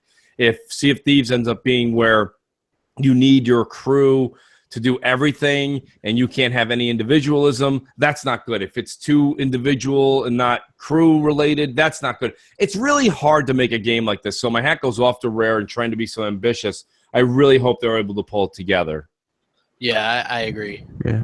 I mean, as far as like Sea of Thieves go, I'm on board with it. I think it's going to be a great game. It's also one of those games that's really hard to show off without like, giving people a lot of the story and what's going on. So that's going to be an interesting thing, like when E3 or if it comes out before then or whenever it's coming out, like when they're showing that kind of stuff and doing the marketing and stuff for it. I think the other thing you're going to see too, right? Because the type of game that it inherently is, as Mooch does have a point with how it has to be fairly balanced with where everything works. Yeah. It's going to be a game that I'm definitely going to buy it day one just because I want to support new IPs. I'm really looking forward to it. I like the theme around it. The pirate theme hasn't been explored too much, so it's not like jogged through the dirt basically like everything else has been. But I mean, again, if you're expecting it to be like super awesome and ultra balanced when it first releases, you're going to have a little bit of time. Yeah. So you're going to wait a week or two or three or even a month for a patch and for a lot of these issues to be ironed out. And that's just what you're gonna have to go into the game looking at, because it's an MMO type game. Stuff has to be ironed out on anything like that. Yeah, I mean, Destiny, there's one Division, everything. Well, just to be fair, like I hear this a lot since PlayStation experience as well. Microsoft's not taking any risks, and then I just kind of face palm, and I'm like, are you serious? You think Rare doing a new IP? They're one of the only studios doing new IP, and you're talking about this like kind of MMO-ish multiplayer pirate thing with adventure. Yeah. That's a huge risk. Like they probably. Well, I got a question for you guys. This is kind of off topic a bit, but somebody brought it up on Twitter yesterday, and it was in the whole PSX fiasco. But the question was legit, and I got to be honest with you, I would be lying to you and the audience if I didn't tell you that I did ask this question myself many, many, many months ago, maybe even a year ago. Is okay, Naughty Dog. Where did this company come from? It's like, what does your daddy do? I feel like that damn Arnold Schwarzenegger soundtrack. No, where did they come from? And what does your daddy do? Yeah, what does your daddy do? We should get Noof to do that. But like in all honesty, like I don't understand how Sony's been able to lock down things like Naughty Dog, and even though I can't stand Guerrilla Games because I don't think they can do anything but make a pretty game. I don't know how they were able to lock those two companies down. And Microsoft was not able to lock one company down to that art degree. There is a clear difference, crap. I mean, I genuinely think that Gears and Halo go head-to-head with the likes of Uncharted, The Last of Us, and like Killzone. But you do have to admit, once we step out of that comfort zone, okay, we have the Recores. You know what I mean? We have you have these other games that kind of come out and you're like, I mean, Sunset Overdrive was good, but very, very heavily cartoony. It was very much like a Ratchet and Clank. We don't have these, and I know, crap, you're not a fan of them really, so it's hard for me to make this point to you because you're going to go, so what? I don't care. But those real life, real environmental scenarios, the way that like Days Gone or whatever that new game's going to be that's coming out, or The Last of Us 2, or this Uncharted DLC or Uncharted 4, that grittiness, that art detail, you do have to admit that the audience does seem to gravitate towards that because, of course, it's beautiful to the eye. So my whole point is that why is it that Microsoft, with the abundance, and I know Phil's on a budget and Phil's only got X dollars to spend. I get that. I understand business, and I applaud them for that. But in the case of Sea of Thieves and Rare as a whole, because people are going to go, Mooch, Sea of Thieves is supposed to be cartoony and this and that. That's fine. But I was a little bit more reserved and taken back when I saw Sea of Thieves because I wanted more of a, Assassin's Creed Black Flag type of pirate ship, a little bit more of that grittiness. You know what I mean? Where right now it's like the planks of wood are almost like a yellowy cartoon. I'm waiting for Foghorn Leghorn to come around, the corner and be like, Hi, your ultimate party pony.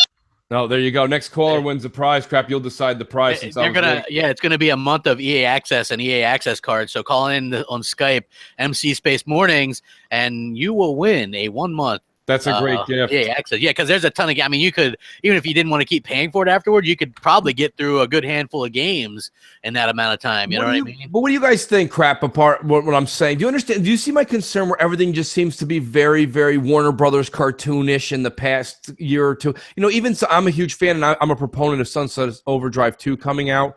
But I mean, to be honest with you, I just wouldn't mind something with the art detail that, like, The Last of Us gives the Sony platform, a little something gritty. We don't have that. I agree with that. Like, if you look at things, right, like Crackdown is that cell shaded type thing. Sea of Thieves is that. You know what I mean? So I guess I would agree with that. But then I think Sony, on the other hand, does it a little bit too far. If you notice, God of War looks like The Last of Us now, and Horizon Zero Dawn, and that Days Gone game, and then of course The Last of Us looks like The Last of Us. Oh, it looks like we have a wiener. Hello. Yes, we have a wiener. Who is it? Who won? Yo, what's poppin'? Yo, it's your boy 730, man, calling from Bridgeport, CT. Brrr, shout out to my boy Mooch Crap. Shout out to my girls, Old Snap. Shout out to my boy X-Bot. Shout out to Jay. Man, shout out to the whole team, man. GKB. Yo, I would like to thank you guys for giving me that free code. Thank you, guys. I appreciate it. Now, yo. Hey, yo, Mooch, what you guys think about? I was just thinking about something. What you think about Microsoft doing like a early release for like the Scorpio, but you got to pay more? You know what I'm saying? Something like a little inside program or like a dev kit or whatever to the Xbox players. You know what I'm saying? What you think about that? And also, I'm a baseball fan. I like basketball and all that other shit, but I grew up playing baseball out here in CT, man. But you know what I'm saying? Like, when we gonna get a real baseball game, man? I ain't talking about that RBI looking shit, that cartoon character looking shit that we got, that cheap ass baseball. Yo, that call could have been the baseball. You know what I'm saying? Timed. Online and all that, real looking baseball. Yeah. Hey, yo, so talk to your homies on Twitch. I mean, not Twitch, but Twitter. You know what I'm saying? Ask them about a baseball, man, because I left a couple of messages for 12 with Phil Spencer and all of them. They never got back to me. So I'm like, fuck it. But you guys, you be chatting with them here and there, so please ask them about a baseball game. Tell them that we need a baseball game, a real baseball game. About time the Scorpio drops, yo, we should have a baseball game for the Scorpio, real shit. But yo, peace out, man. God bless 100. I'm out. Yo, first of all, thank you for the call. That man was real. And let me tell you something. I agree with a lot of what he said. I'm a huge baseball fan myself. The thing about it is, unfortunately, the one thing I want to talk about in his comment was the fact that he asked for something. Did you see what he just said? I thought that was neat because I just got done saying that. He wants real, gritty, real life kind of looking baseball. Okay, he doesn't want cartoony baseball. Yeah. And this is what I'm saying. A lot of people, I can kind of see, over the past 24 hours, just reading the tweets, taking it all in, not responding to people, just reading it all. I'm seeing people what they want, and I can't believe that I'm seeing this, and I know that you guys on this panel are seeing it, or at least have thought about it, and the people at Xbox are not seeing it. It's time to make some serious, like even Crackdown 3, which I'm excited for, is cartoony. It's time to make a game that has an art direction, and maybe you got to go hire a nut like a Neil Druckmann or something. Or Amy Hennig left Naughty Dog. Like, when these people leave Naughty Dog, you scoop them up. Like, if you can learn anything, don't listen to me. Watch the New York Yankees. Anytime somebody leaves a team that's good, it doesn't mean you get ultimate success, but they got more flags waving in Brooklyn than anybody, or excuse me, in the Bronx than anybody else. My point being is just that you go get some of the best people out there, and you don't just turn it over to a company's name. You turn it over to a person. Okay, the reason that people like M&C Mornings, and this isn't because Hellhammer and GKB are here, I got a lot of great messages this morning when I was running about a half an hour late that they were like, Mooch, where are you? Mooch, where are you? And they do the same thing when Crap's missing. People tune in for this show. You can go plug in. Me and Crap could not be here next Sunday. It could be GKB and his entire crew. And people be like, that's great. We love GKB. And the same thing goes for Console Corner. If people tune in for Console Corner, it's just Mooch and Crap. It's not the same. My point being is Neil Druckmann is Naughty Dog. Naughty Dog isn't Neil Druckmann. So what you have to understand is Microsoft is doing the wrong thing sometimes in the fact that they're like, Rare's going to take it from here. Well, here's me. You know what I say? Who's Rare? Rare is a logo. Rare is a Corp Inc. Like, that doesn't mean anything to me. Who's the head of Rare? What's his background? Who's working Greg under Duncan. him? Yeah, well, okay, so Greg Duncan, right? But what's his success? What was his last success game? You know I that don't too, know. right? I mean, Brad? I think he's been there for a while. I mean, Yeah, no, I'm sure you were going to throw out a good name. I wasn't. Yeah, I mean, he was behind like Viva Pinata and all that stuff. You know what I mean? Right, but and there you go. Thank you. The defense rests. You know what I mean? Like, Hey, I'm I sorry. love those That's games. fine. I'm a big Listen, fan of Crap, Pinata. I love Dig Dug. I put about $75, okay, into my local arcade. I love Dig Dug, but I don't want the guy who made Dig Dug making my next big multi-million-dollar fortune on Xbox. So my point being is I'm not bashing. I didn't know it was Greg, and pardon me for not knowing that. But my point being is that I think a lot of Xbox fans are looking for a little bit more, oomph in their games. And I think that we're getting that in Halo, and we get it in Gears. And for What some about of us, that's Scalebound? enough. I mean, that might be. Well, again, it kind of looks. It depends, Crap. It's cartoony, okay? It's kind of like the new Zelda meets Sunset Overdrive. It's not raw and hard emotions, and like it could have been like where the dragon comes down and it's just nasty. You know what I mean? It's nasty and it's just gritty, Gotcha, nasty. yeah. Yeah, you know what I mean? Gotcha. Yeah. You know what I mean? Like it's just. I hate to be so, but I think that people are kind of getting what I'm saying. They're resonating a little bit with what I'm saying. It's I don't know. Look, that's just one man's What take about over State the of past. Decay 2? I mean, that might be something that's more. What is it? Say it again, Crap. State of Decay 2? Yes. Now, State of Decay, okay, they have the possibility to make this thing really gritty and really Walking Dead, right? But they could also lean towards their past on the 360, and God bless them, it was just an indie game that kind of got big. But that was also a little cartoony and glitchy and blotchy, and then everyone goes, well, Microsoft just picked them up, leave them alone. It's just Undead Labs. They're only 10 guys. Well, at one point or another, Naughty Dog lost like 100 people, and they still managed to put out, AKA a masterpiece. So I mean, I that lost Game of the Year. It did lose Game of the Year. But that's my whole point. My whole point, and actually, you know what? Quantum Break was a good game. That was gritty. That was done very, very well. Yeah, there's a good one. That's a good example. Shout out to somebody in the audience just said that in the chat. I mean, there are a few, but the problem is that people know that Quantum Break wasn't sticking around. We were talking about, will Quantum Break have a sequel before it even came out? But anything Naughty Dog touches, like when The Last of Us came out, even though it did very well the first week, people were like, can't wait for Last of Us 2. People were already saying that. Nobody said, I can't wait for Quantum Break 2 on April 6, 2016. Nobody said that because they were like, this probably is dead. So it's like, it just didn't have the longevity. And I think a lot of it goes back to the art direction of some of these great developers. And I'm wondering why Microsoft doesn't flex its muscles and just acquire one of these guys from Sony. Like, they could pick them up so easy, it's not even fun. These developers, you want to talk about their loyalty is in the depth of how much ink it is on a check.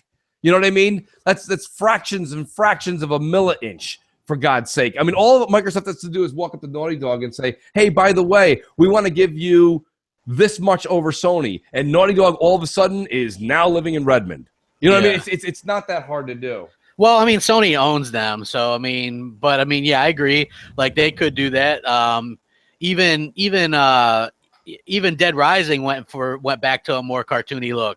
Away from the grittier stuff. So I guess I kind of agree with that. GKB, I've been watching your conversation in the chat. That has been phenomenal. I'm just saying. Yeah, you gotta put people in their place, man. They think they know things and they just really don't. Yeah, I know. I mean, like, you're a tech person, so I mean, like, that's yeah. I'm only a network administrator for everything. Yeah, so it's always funny to do that. We got Space Cat on deck. Let's go ahead and get that. Space Cat. Let's go ahead and get that voicemail in. Hey, what's up, Mooch and Crap? I was just wondering, when Microsoft VR comes out, do you think it'll be better than PlayStation VR? And you think it will do better than what PlayStation VR has done so far? Okay. As well, I was thinking, what's your favorite new trailer at the Game Awards this year? Okay. That's the greatest. Yeah, That is just I the don't, greatest. I don't know what to make of that. Like, Okay. Okay. Hey guys, what do you think of that? Kind of sounds like Kermit the Frog on helium, but I think it's great. My favorite thing at the awards, I actually like the I like the Halo Wars thing, but I also like the Walking Dead Season 3. I thought that looked pretty epic. Yeah, mine was the Halo Wars too, man. Just the Halo Wars thing was my Atriox favorite. and Yeah. what the story was going to be about was just phenomenal. Which, by the way, Jez confirmed that he's going to be like a new main villain in the mainline Halo series as well. So they're kind of introducing him in that. And what was Space Cat's first question? I don't even know. Oh my god, it was hard. I was just enjoying it. Yeah, please. Yeah, Yes, please. please. Play it again. Yeah. Hey, what's up, Mooch and Crap? I was just wondering, when Microsoft VR comes out, do you think it'll be better than PlayStation VR? And do you think it will do better than what PlayStation VR has done so far? Okay. Okay. At the Game Awards this year. Okay. Okay. I think anything could be better than PlayStation VR, to be honest with you. So hopefully, I mean, what is your guys' thoughts on that? Okay. I think at the end of the day, there's no really big games or anything going on to it. And VR at this point is really a fad and not really taken off at the point that PlayStation or anybody else really wanted it to. You see, like with the reports and stuff, that the sales are really low at expectations of. And it goes back to like what we say, you can't sell all this hardware and not have like the killer app, if you will, and not have anything support for all this stuff. So yeah, exactly. So I think that pretty much kind of sums up everything. Mooch, what do you think? Yeah, I'm just still getting over Space Cat's voicemail. Yeah. I'm sorry. That's, like I almost want to think that's like a joke calling, but it's totally not, and it makes it so much better. So Space Cat, please call in every week. You actually highlight my Sundays. Yeah. No, I don't know. I think was it the whole PSVR? What was the Xbox part in the beginning? I want to hit the answer the first will part the first. Xbox VR be better than PlayStation VR? Listen, first of all, the Xbox VR is going to be made by company A, B, or C. I don't think Microsoft's even going to get into bed with it first and foremost. But I think anything's better than PSVR. PSVR is it's a fad. No one's talking about it. It's not on YouTube videos. No one's like, hey, tune in and watch me Twitch this game. Nobody cares. And listen, it took a long time for those 15 to 20 experiences to get developed, right? Crap. Now you're talking about how long will it take for the next set of experiences to come out? Another 12 months? Who's going to pay $600 to wait another 12 months? VR, as far as the console space, at this point, because everyone likes to run and tweet everybody like they're the media. At this point, I would say that it's pretty much dead. Now, can it get rebirthed? Absolutely, in a couple of years after Scorpio's had a couple of months out on the market, talking into 2018. Yeah. But I think PSVR is a dead product. I think Microsoft's eventually, whatever Scorpio plays will be better than PSVR. But myself personally, I think I speak for Crap. I'm really just not into it at this point. Doesn't mean I won't try it, but I'm not going to be buying anybody's VR headset for over $500. Like if PlayStation VR would have dropped to $250, like I think that's tryable. With the dildos and stuff like that. But without, I don't know. I'm not really on it. But we have a special voicemail from a man straight from PSX. You know him. You love him. Rack that call up, Jay Williams.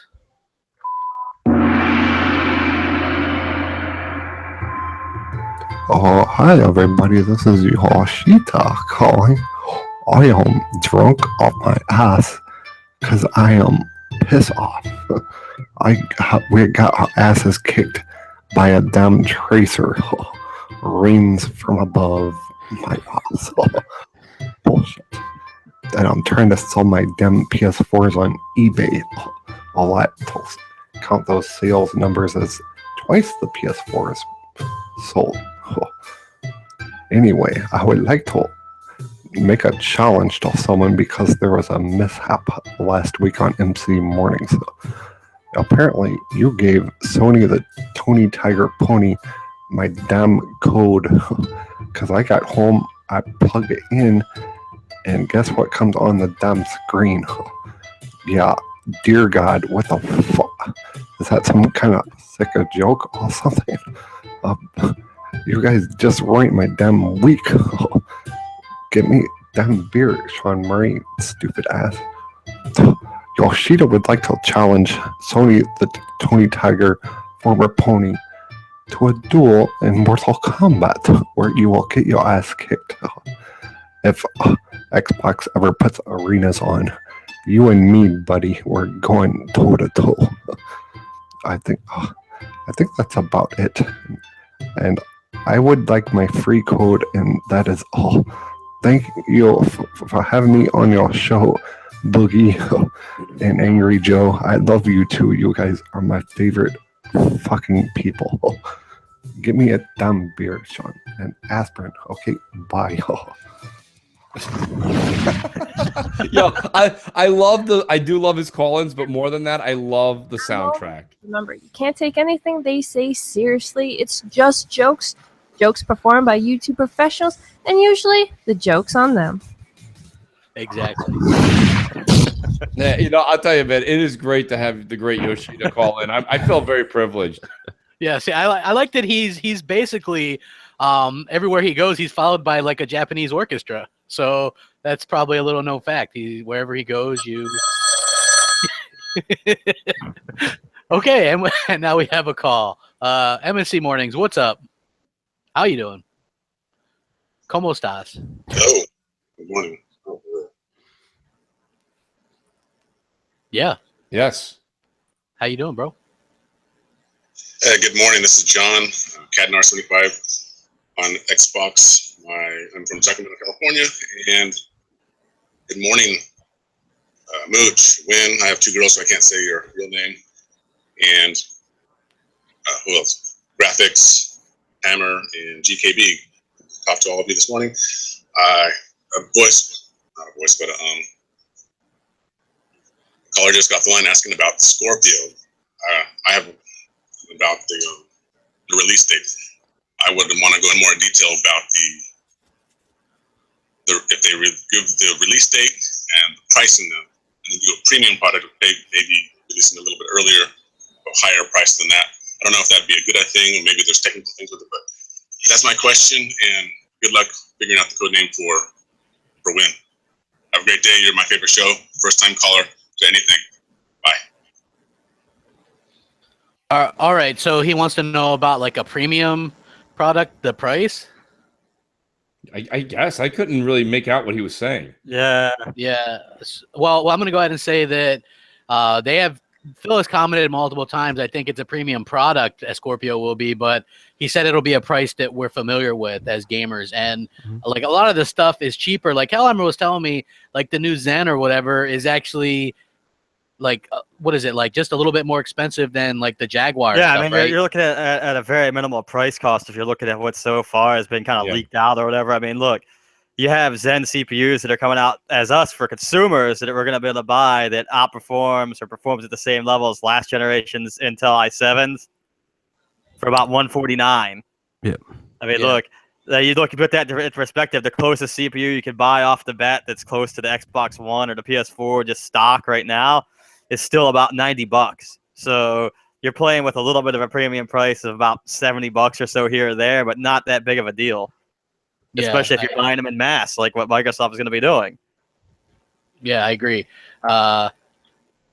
So yeah, I mean, like GKB, what is your thoughts on that? Like the premium stuff or whatever? Because you're going to figure, but there's going to be between $400 and $500. Let's just, I mean, that's that's what we keep going back for. And I guess it's going to be more or less like, is the Scorpio going to come out with different SKUs, like different hard drive sizes, different, and that's going to be a factor. They might have one that's like $400 with like just bare bones, and then they might have like the ultimate one that'll probably be like, the first day, like we've seen with the Xbox One S, like the 2 terabyte and all that kind of stuff. That's going to give you all the bells and whistles. So there's still, questions out there, but I think between $400 and $500, and And to Hellhammer's point, like you've seen AMD come out with their graphic card line now, the new stuff, it's so much cheaper than what it used to be. Yeah. And the CPUs are going to do the same thing. It's just, easier to produce these things now, getting them, cheaper and down in cost. So. Yeah. I mean, are we almost certain now that the Zen is definitely going in Scorpio? Is there still a question? I don't think there's gonna be a question about it. Yeah, everything, and that's what I had heard originally too. And you can look back to some of my original videos. I get a lot of shit for it, but I had heard that to begin with, and people were trying to say, "Well, no, they're going to push that back." Remember, Hellhammer? There was that rumor that people tried to start, and then now AMD is like, "Nope, Q1 2017, we're out with that." Like Phil could have come out with a Pro that was the PS4 Pro specs or a little bit better this year. Yeah. The wait was for the newer tech that's also more powerful but cheaper.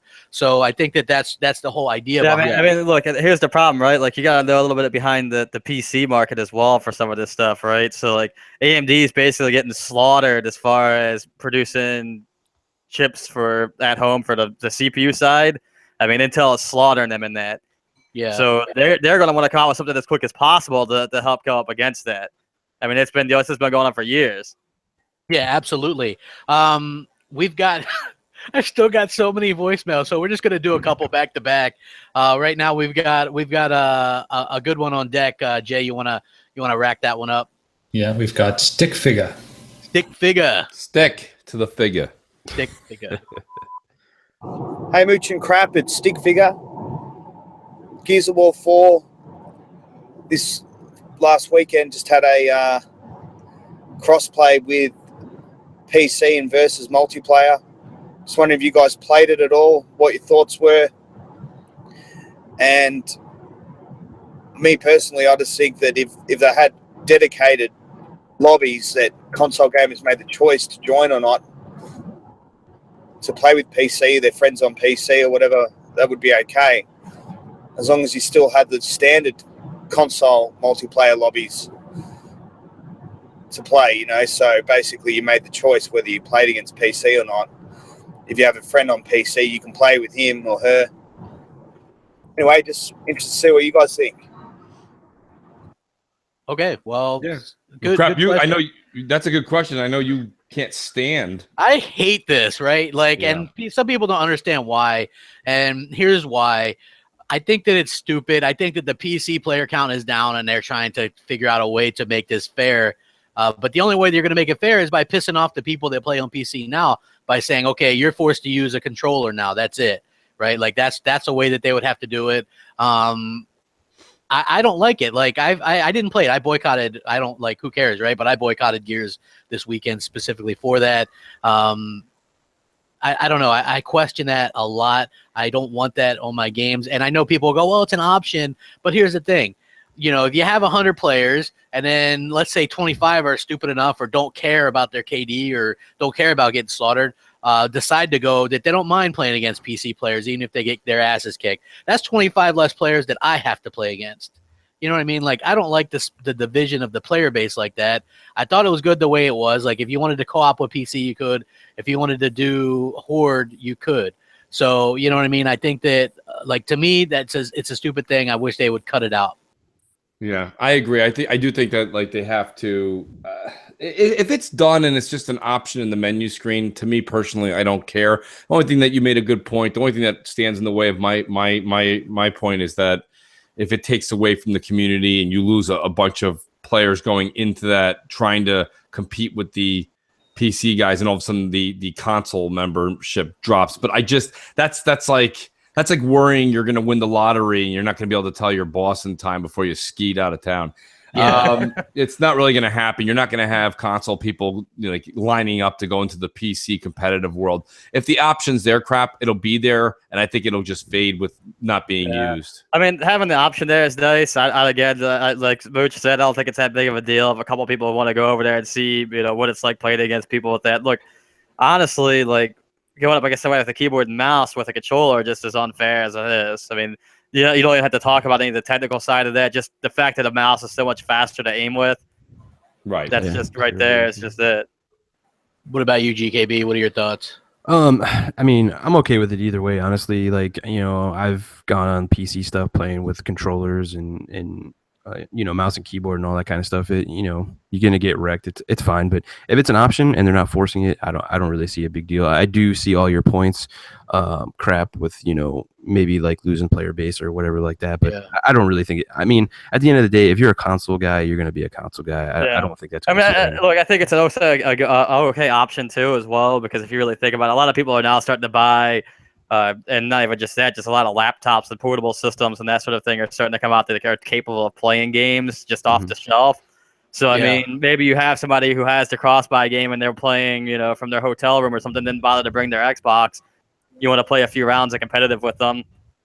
I mean, that's another option that they give people. So I agree. Like, look, they just need to tread carefully, is my opinion. You know what I mean? Like this was kind of out of the blue. We're gonna test it, and we're gonna give you all this extra XP to test out our shit. You know what I mean? Like, I don't know. So let's rack up another voicemail. What do we got, Jay? We have Miss 1%, Luca. Luca on the second floor. On the second floor. Absolutely. Hey, Mooch, Crap, J-Dubs. Thanks for taking my call once again. It is so good to be able to talk to you guys. It really does make my week. I look forward to Sunday mornings, hearing you guys and hearing all the voices in the community.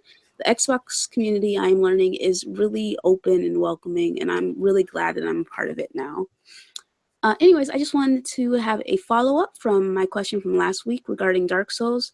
First of all, I want to say thanks all of you for your answers. I really appreciate hearing them. It was great getting different people's perspectives. For me, I've played all of the Souls games except for Demon Souls. I'm actually thinking of going back to play that later. I'm not sure when though. Anyways, I just want to say, Jay, Crap, I totally get it. Dark Souls, those games are not easy to get into. And Bloodborne was my first game. And after Bloodborne, I played Dark Souls 3. And Dark Souls 3, I don't know, it made me miserable. Like, I just, for the beginning, maybe first 10 hours, I just could not get into it because I kept dying. It was too hard for me. But I don't know, I guess I was just too stubborn to stop. Because I was like, I got through Bloodborne, I'm going to get through Dark Souls. And I was able to finish it, and I actually completed my second playthrough of the game a few months ago. And, I really do enjoy those games, and I think they're great. And Bloodborne's the best, in my opinion. The lore is just amazing, but those games in general, they're just really great. And I've immersed myself in that world ever since I started playing. Anyways, I just wanted to say, Mooch, if you do get on the Souls train, like I know you're halfway through Dark Souls 3, play Bloodborne first, because since Dark Souls 3 and Bloodborne are only a year apart, they're similar in certain ways, like the speed of the combat and things like that. So it may be easier to get into, because Dark Souls 2 is completely different from Dark Souls 3, and it may be harder to adjust. So that's what I would recommend. Also, Mooch, if you do get into Bloodborne, add me on PSN, and I can help you out. I have a character that is early level because one of my friends was going to start playing, and he got distracted by Nintendo stuff, so he just never started. So if you ever need any help with that game, I will definitely be there to help you out. Anyways, woo! Okay, anyways, it was nice talking to you guys, and I will see you next week. Bye. All right. Bye. Very cool. Hey, Luke, I want to say something first that you can hear on air, is that She-Wolf was actually looking for your Twitter. I think she was going to invite you on Ladies Night, the console corner thing, but nobody knows your Twitter. So yeah, if you could maybe give Jay your Twitter, or pass on something, or if that's something you're interested in, then for sure, that'd be a good opportunity for you. And you're well-spoken about games and things like that. So yeah, I think that would be cool. No, I think she's also, I can also, what she just said is true. And the reason I know that is shout out to Scythe Effects, who I played Dark Souls 3 with. To be honest with you, he said the same thing she said. I have picked up Bloodborne. It has not been opened yet. It's still in the cellophane wrap. It's still wrapped up. It's definitely a gamer's game, is what I keep saying. And unfortunately, I got into Dark Souls right around the time of the end of August. And we all know what happened then. September kicked off with Recore, and the rest is history. So there's just been so much, but I do plan to go back. I'm probably going to do Dark Souls 3, then Bloodborne, to be honest with you, because I picked up Bloodborne for like $13 brand new at Best Buy.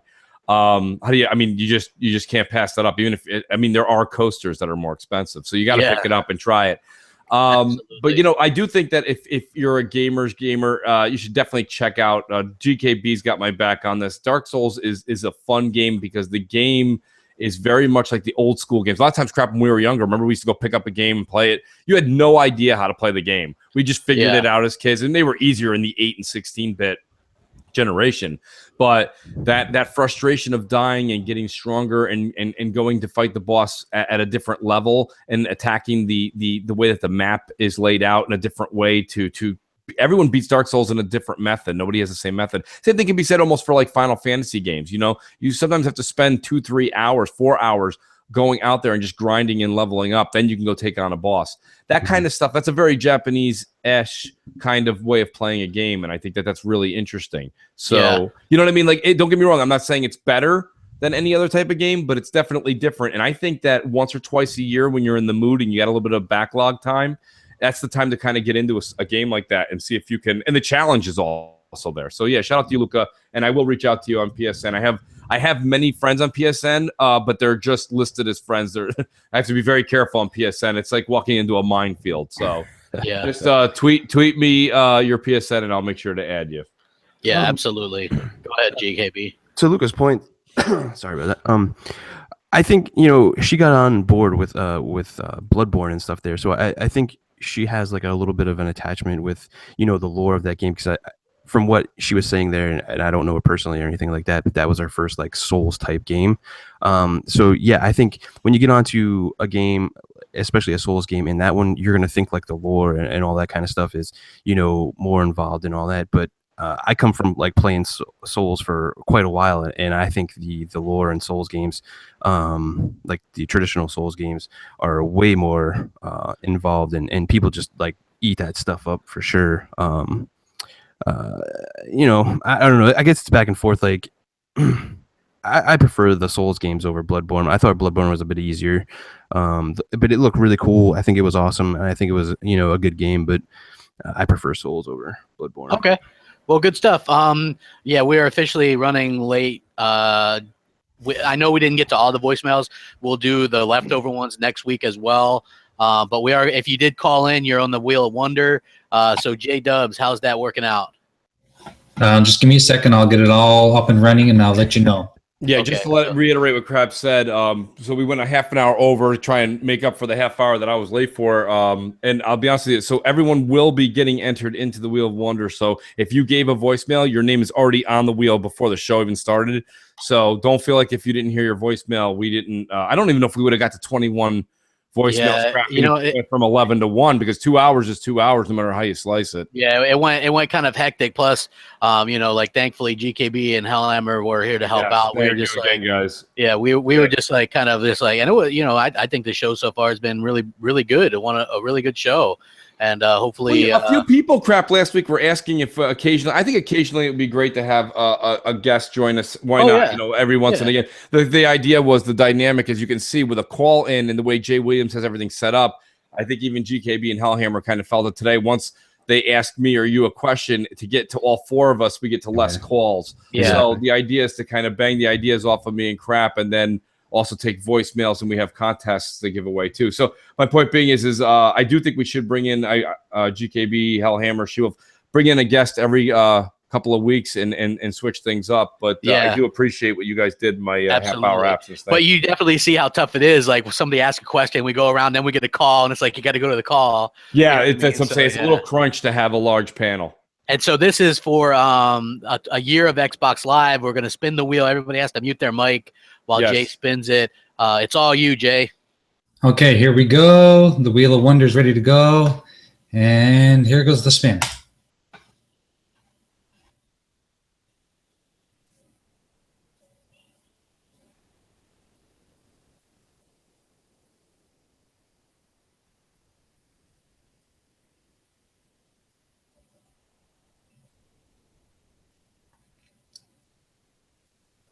We have a wiener. It's Space Cat.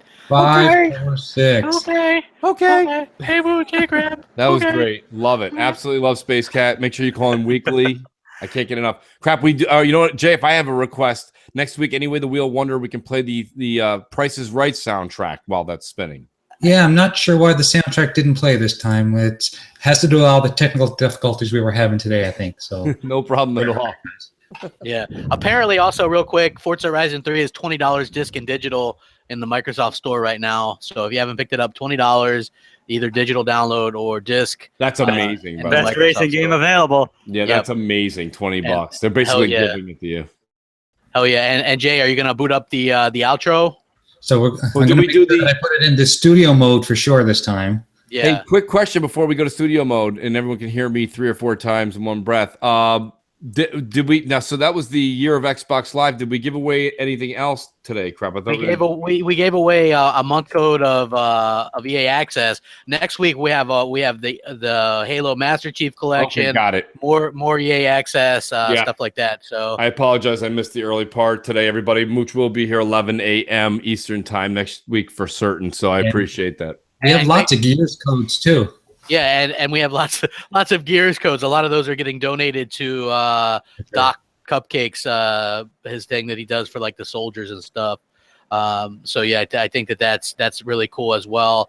And yeah, thank GKB. Check out Console Corner with him, right, GKB? Yeah, man. It was a total blast. I'm glad I could help out today. It was awesome. I appreciate it. Thank you, GKB. Yeah, no problem. And we got Hell Hammer. Thank you for stopping by and helping out. Yeah, not a problem.